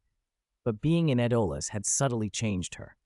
Thinking back to the time she and Happy had gone to Exaltia, the home of the Exceeds, to learn more about her origins made her cheeks warm. She had to admit, reluctantly, that Happy had looked pretty brave that day. You guys go on, I'm going to join the fun. With that, Black Magician Girl dissolved into motes of light, leaving everyone staring at the empty air. Inside card space, a lush, primeval jungle stretched in every direction. What is this place? Does Chess's card have illusion magic like the Sky Tower? Mistogan frowned, taking in the scene with careful scrutiny. No, this feels real. Space magic, he murmured. He hadn't been to Chess's duelist soul space before. He'd spent so long away from the guild that he hadn't kept up with everything. As he pondered, a violent tremor shook the ground beneath his feet. Sand and stones erupted, and the earth yawned open into a deep fissure. A pair of sharp eyes opened in the darkness. A massive rocky body rose like a small mountain, casting a heavy shadow. Two giant swords appeared on its stone shoulders. Rock Golem, Mistogan said, recognizing it. Strange, there had been no visible magic circle, and Chess hadn't been around. How had the card monster manifested here? Before he could puzzle it out, thunder rolled overhead and two bolts of lightning, one gold, one red, struck down, sending up columns of smoke and dust. Through the leaping electric arcs, bone-white armor and scarlet mail glinted, a summoned demon and a Kilfa demon. A gust of wind slammed toward him, forcing Mistogan to raise his cloak against grit and sand. When he looked up, his pupils shrank. Curse dragon, guard wyvern, he whispered. And a dark red dragon? Is that also one of Chess's cards? Towering over everything, the destruction dragon Gandora blotted out the sky. The colossal worm was as immense as the legends about dragons, reminding Mistogan of the mythic creatures he'd overheard talk of in Earthland. A rough laugh cut through the tension. A dragon slayer stood on Dora's back, launching himself off and crashing down like a cannonball in front of Mistogan. More anomalies erupted around him. A beam of chaotic light slashed the air, and a chaos soldier strode forward with sword and shield. Black clouds rolled as the cold-faced chaos black magician descended. Magic circles spun, and three fully armed swordsmen and an elf swordsman appeared in succession. Even a Kuriboh floated in, looking charmingly out of place among the ferocious summons.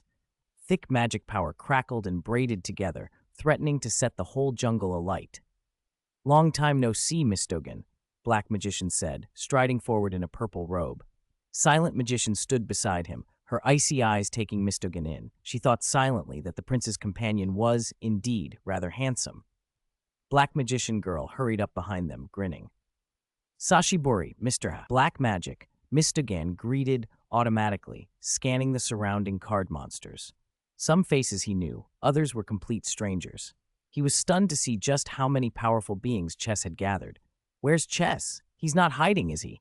Black Magician didn't answer with words. He raised his staff and pointed to the sky.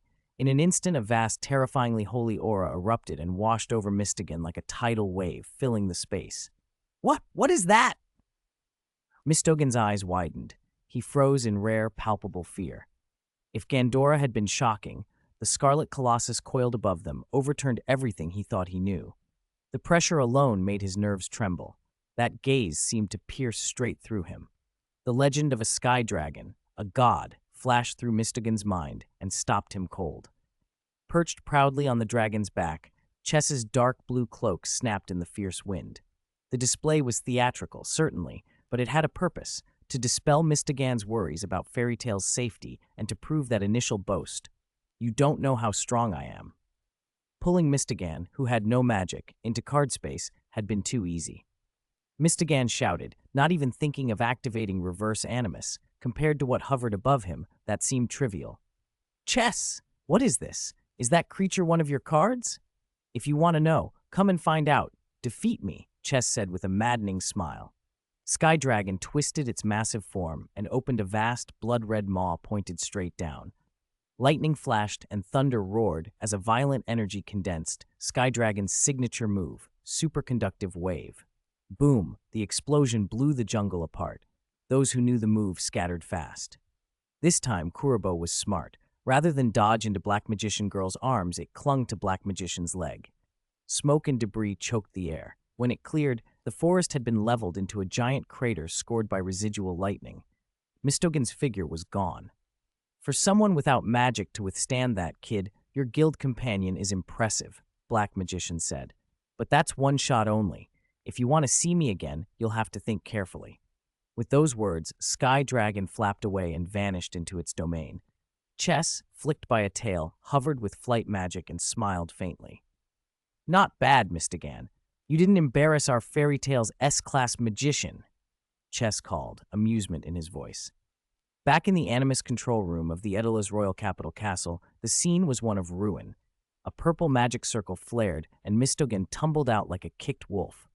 He lay on the dust-strewn floor, hand pressed to his forehead, his heart hammering as he tried to process what he'd just experienced. The broken staff, Lucy and the others had noticed, had cracked in two nearby. It flashed faintly once, then dimmed. Mistogan had sensed the teleportation field, and thanks to his battle instincts and the staff's guiding magic, had prepared a contingency. That guidance had let him narrowly escape Sky Dragon's superconductive wave and return to the control room. Chess must have counted on that, which was why he had let the dragon beat him. A large hand yanked him back from his chaotic thoughts. Chess had followed him through. He grabbed Mistogan by the face, hauled him up, and hurled him toward another statue of the king. The statue exploded, and flying debris seemed to aim itself at the watching group. Lucy launched into an awkward dog paddle jump to avoid the stones, then shouted, appearing out of nowhere, then dragging people into the battlefield. Edoless Lucy, standing unharmed nearby, watched with a mixture of amazement and amusement. Complaining about yourself while staring at your own face, that's even weirder. Mistogan slowly climbed to his feet from the rubble. He drew a long breath and, his mind clearing, opened his cloak. His bewilderment had gone. Determination filled his eyes. I understand, Chess. Very well. Then let's fight till our hearts are empty. No need for more words. The ferocity of the earlier attack bore Chess's full intent and challenge. Heh, so it finally got through? Chess grinned, dropping his cloak and shirt. Regardless of Edolus or reverse animus, what was about to happen now was a pure battle between men. Chapter 257, New Card, Sealed One's Right Foot. A fight between men shouldn't be muddied with sentiment. A punch thrown with strength and will is enough. Mistogan lay on the rubble-strewn ruins, battered into a daze, palms splayed as he gasped for air. Edolus Fis, invader from the divine realm, Hero who fought alone for 400 years, he muttered blankly to the ceiling. More than the shock at his shattered body and the searing pain along his nerves, it was the truth Chess had revealed that haunted him. If Chess was right, banishing Aedolus's magic would be like digging their own graves. Without its magic, Aeolus would be defenseless, a playground for divine realm magicians to toy with. If the world's protector fell, the continent would become a hell for anyone who valued their life. In that light, the usual fears of magic, endless human wars, and such seemed trivial. Mistogen finally understood why Chess had been so desperate to stop him from activating the reverse animus. The consequences would have been catastrophic. He twisted his neck and glared at Chess, who sat nearby shirtless and catching his breath. "You could have told me that sooner," Mistogen said weakly. "I got beat up for nothing." But even battered, Mistogen felt something else: awe. He had seen Chess's power firsthand now, and was terrified thinking of that inscrutable divine realm red dragon. When Mistogen had first joined the guild, he'd been a fool who snored in his sleep magic. Now he felt both shocked at Chess's rapid rise and relieved to have such a dependable ally. Chess's own chest rose and fell with the exertion of the fight. His muscles were visible in the dim light. Deep in his consciousness, a new card had surfaced and floated there. Sealed one's right foot, a mysterious card of unknown significance. Complete liberation promised unimaginable, infinite power. After gaining cards from Aeolus, Acnologia, and Ed Chess, Chess judged that in his normal state, he could already stand against 10 wizard saints like Jura and Jos. With Godslayer magic and full card amplification, even the 4 heavenly kings of Ishal, said to transcend the human realm, weren't necessarily beyond him. Mistogan's strength had been undeniable. Based on the foes Chess had faced recently, Mistogan didn't seem like someone who should drop a card. That the sealed one's right foot had come from him only deepened Chess's curiosity. Before, Urza had been sealed one's right arm, Laxus the left arm. 1 or 2 coincidences could be shrugged off. 3 in a row suggested a pattern. Were S-class mages of fairy tale somehow shedding parts of the great black magician Exodia? Chess remembered speculating with Black Magician and Silent Magician about his cheat, including the possibility of a world weight. If so, where were the remaining left foot and the main body? He looked over at Gildarts, who was doting on Edkana, a short distance away. The idea of Exodia's boundless offensive and defensive power was tempting. Regardless of whether the theory was right, Chess couldn't help but want to test it. As a man who loved fighting, he was already salivating at the thought of facing Gildarts. Gildarts caught his burning stare and glared back. "What are you looking at? Got a problem with a father caring for his precious daughter? You want to be a dad, but don't even have one." His tone was teasing, utterly misunderstanding Chess's intent. Flames flickered between them as Natsu, excited, waved Happy over. "Happy, let's go to the North Continent." Lucy cut in quickly, exasperated. "Did you even listen to Chess? There aren't any divine realm magicians there right now." Natsu smiled anyway. "Who cares? Maybe there's some other super strong protector or something." Lucy groaned. "Calm down, Natsu." Urza's stern gaze swept the group. "I." At that, Natsu instantly shrunk into place like a scolded child. "Idiot," Gray sneered.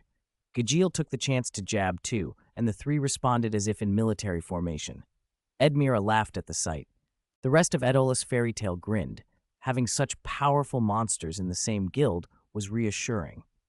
Urza, having already beaten Nightwalker at the guild entrance, showed no sign of strain from the Royal Capital fight. Her armor was unscratched. Gildarts, too, looked relaxed. A bit of showmanship for his daughter aside, he'd been sightseeing.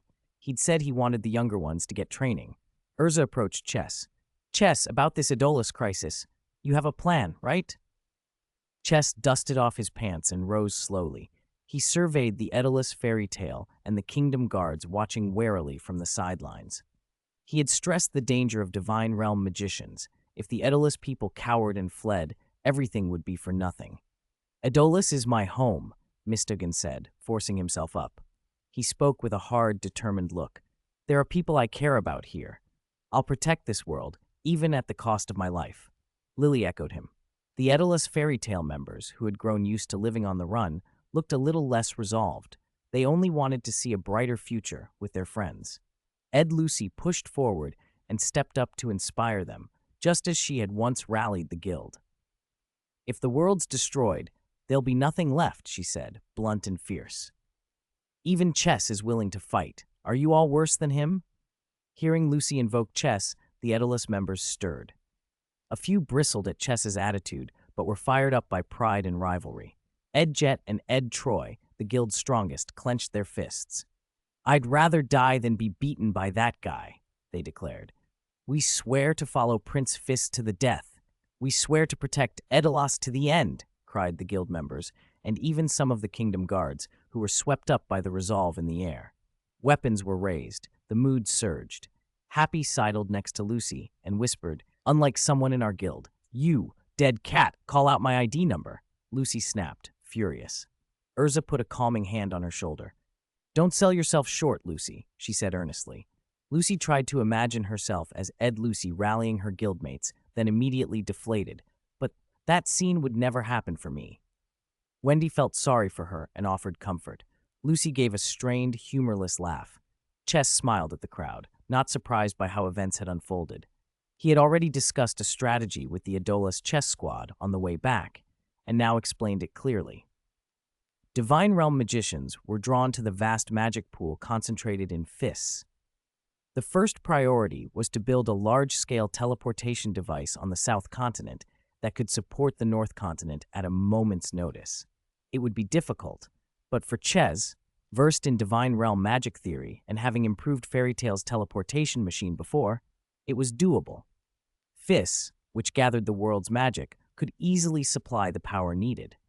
They would keep the Animus channel in the royal capital open, so Chess, in Earthland, could be contacted the instant Divine Realm magicians appeared.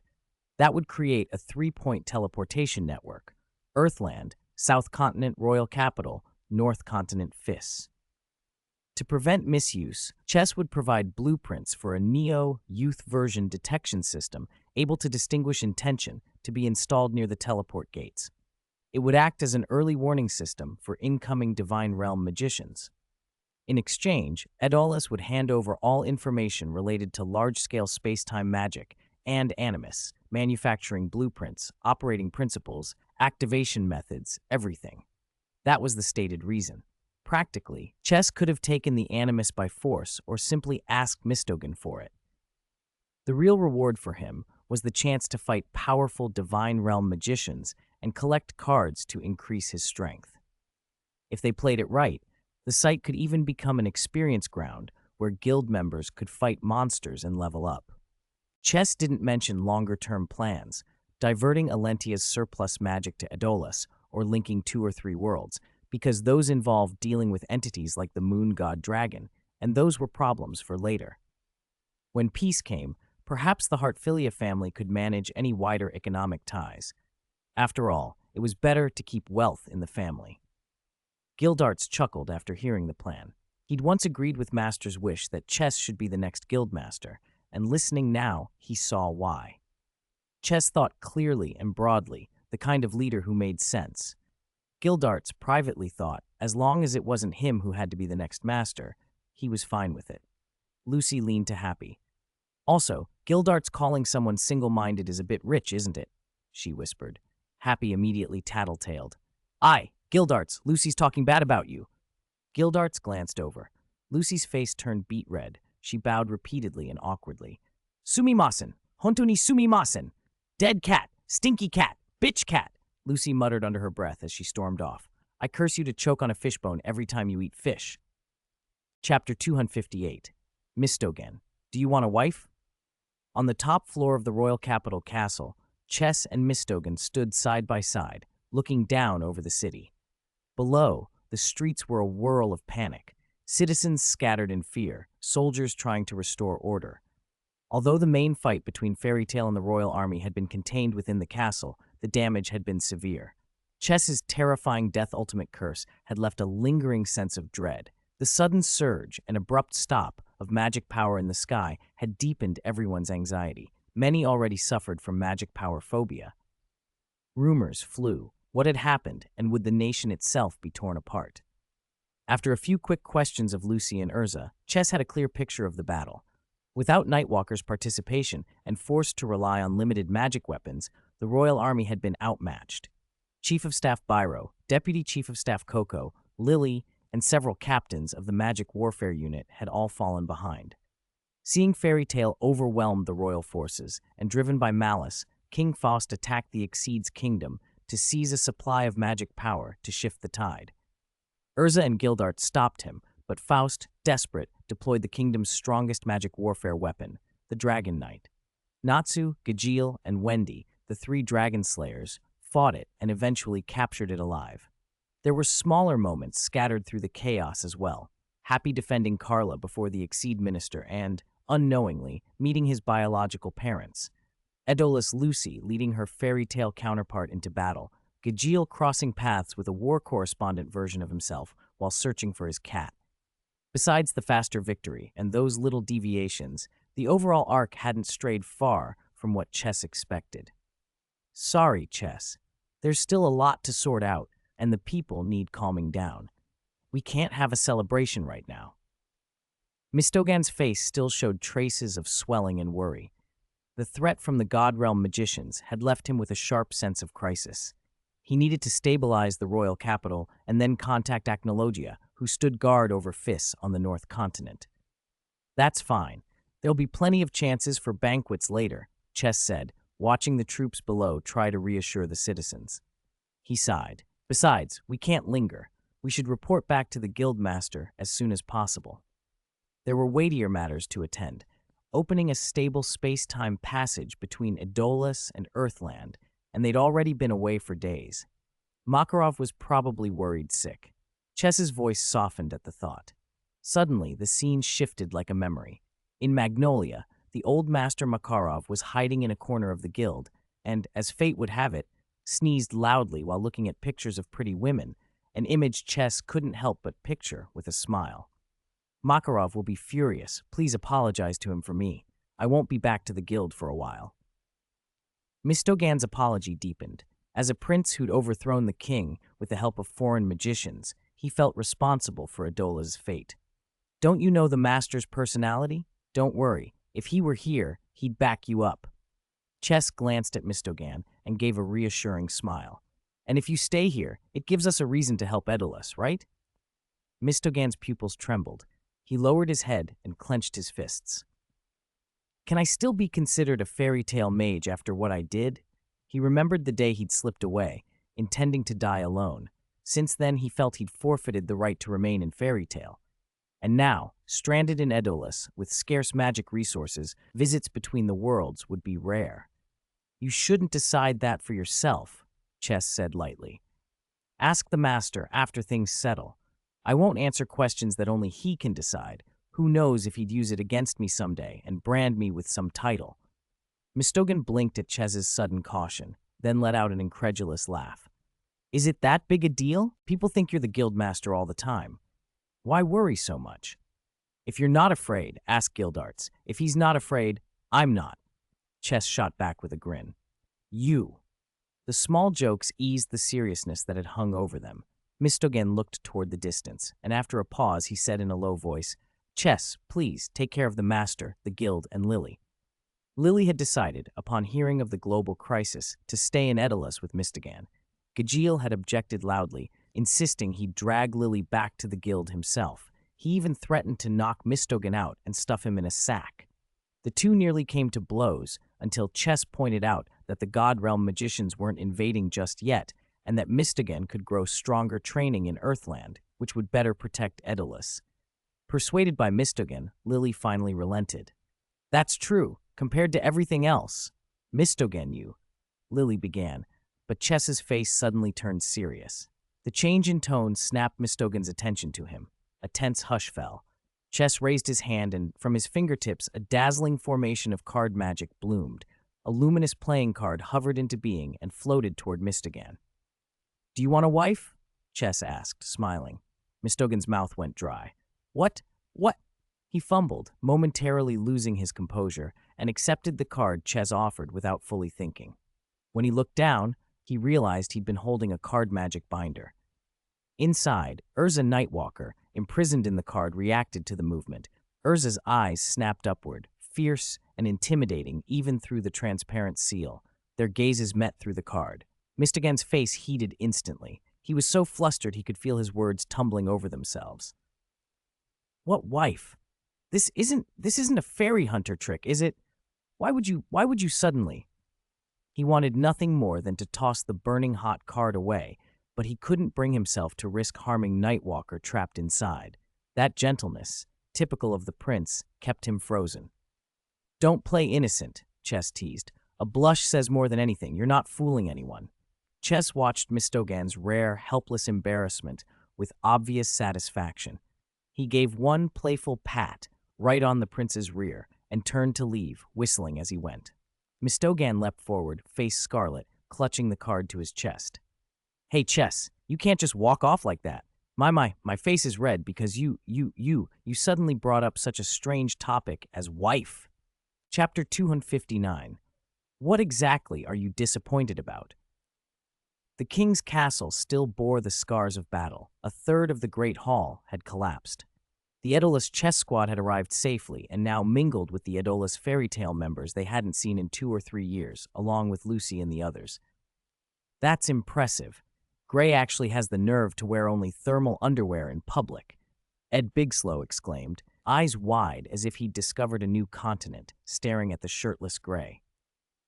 Our Gray is so weak, he needs a jacket even in the middle of summer.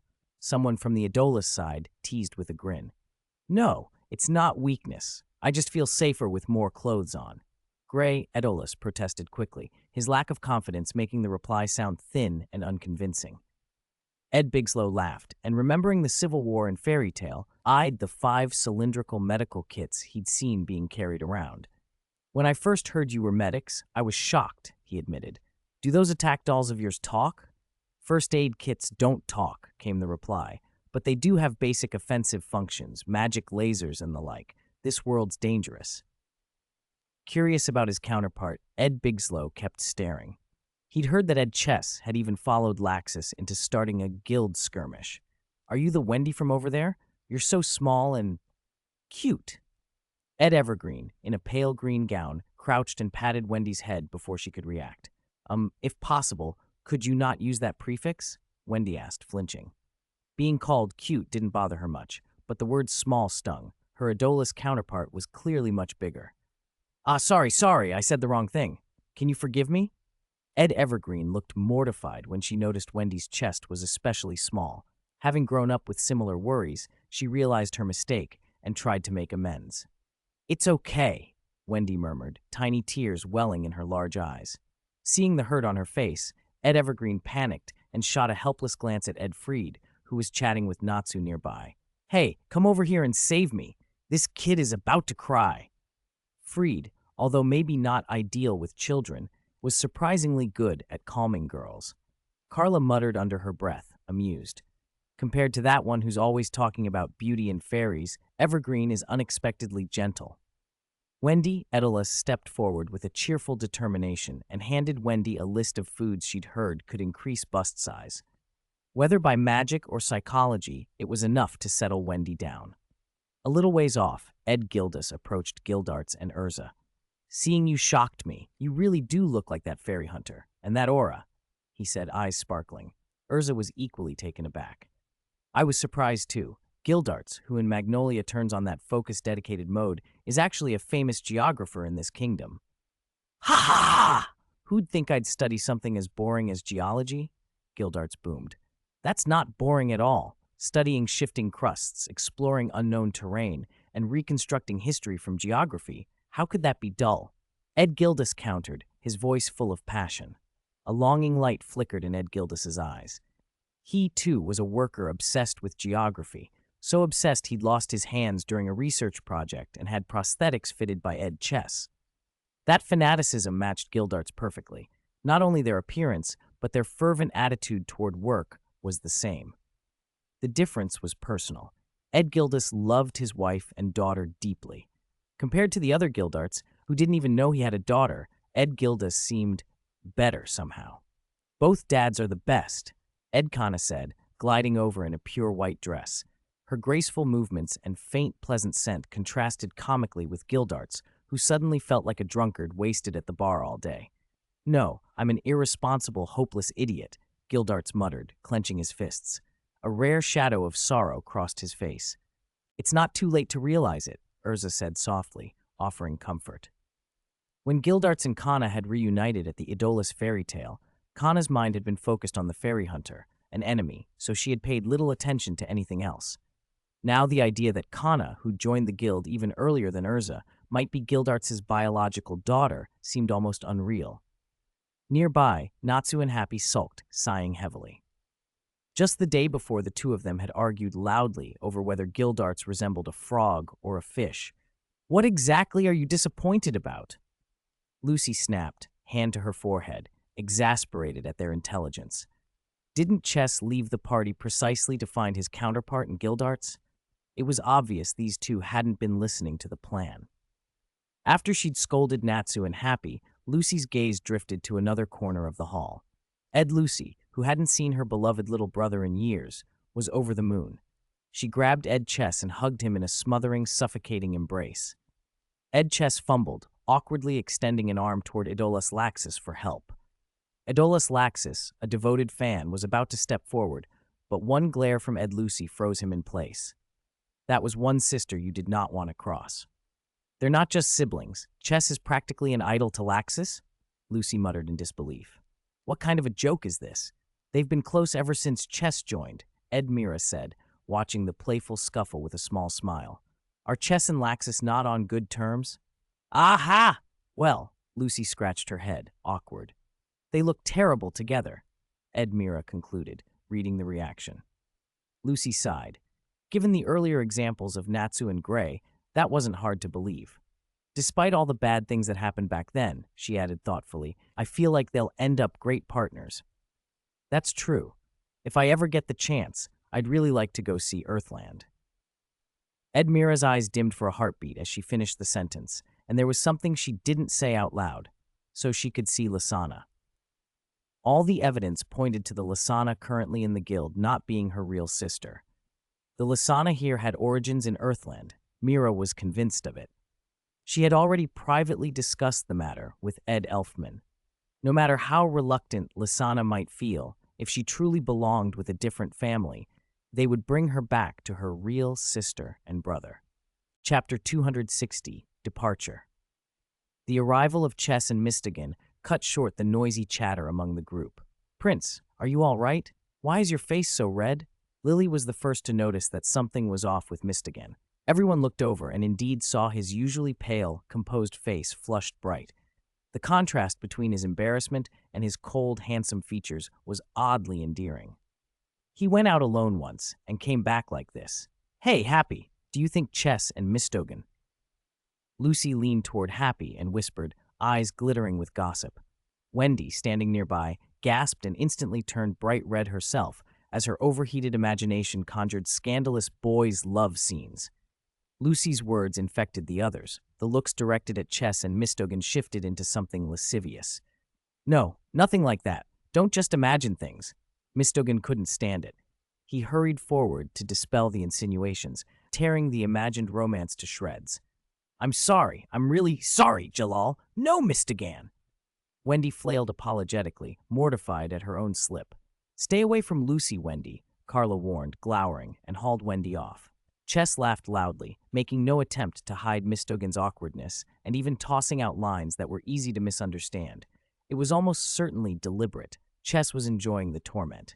Mistogan's mind, usually clear and composed, froze again as a memory flashed of the crude question, "Do you want a wife or not?" Loki, sipping tea with Ares in the star spirit world, watched and smirked. "Finally, someone else is getting chesses like me." Sensing that further ribbing would only get worse, and knowing he couldn't win a battle of shamelessness with Chess, Mistogan changed the subject. "Everyone, Animus has finished charging. We can return to Earthland now. Let's not keep the Guildmaster waiting." That did the trick. Hearing they were going home made Lucy and the others wistful, and the Edelas fairy tale members, reluctant to part, looked even more sorrowful. Led by Mistogan, the group moved to the partially disassembled Animus control room.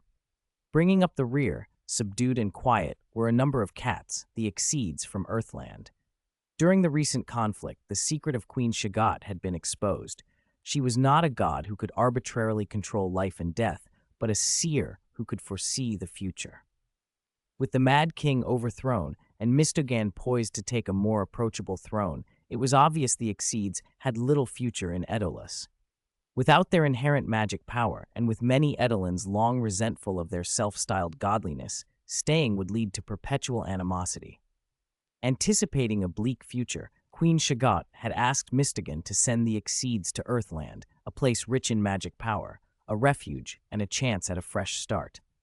Shagot and several Exceed ministers had confessed the truth to Carla, Happy, and others, explaining that sending the Exceed children to Earthland had been necessary. They also cleared up why Carla once seemed intent on destroying dragon slayers.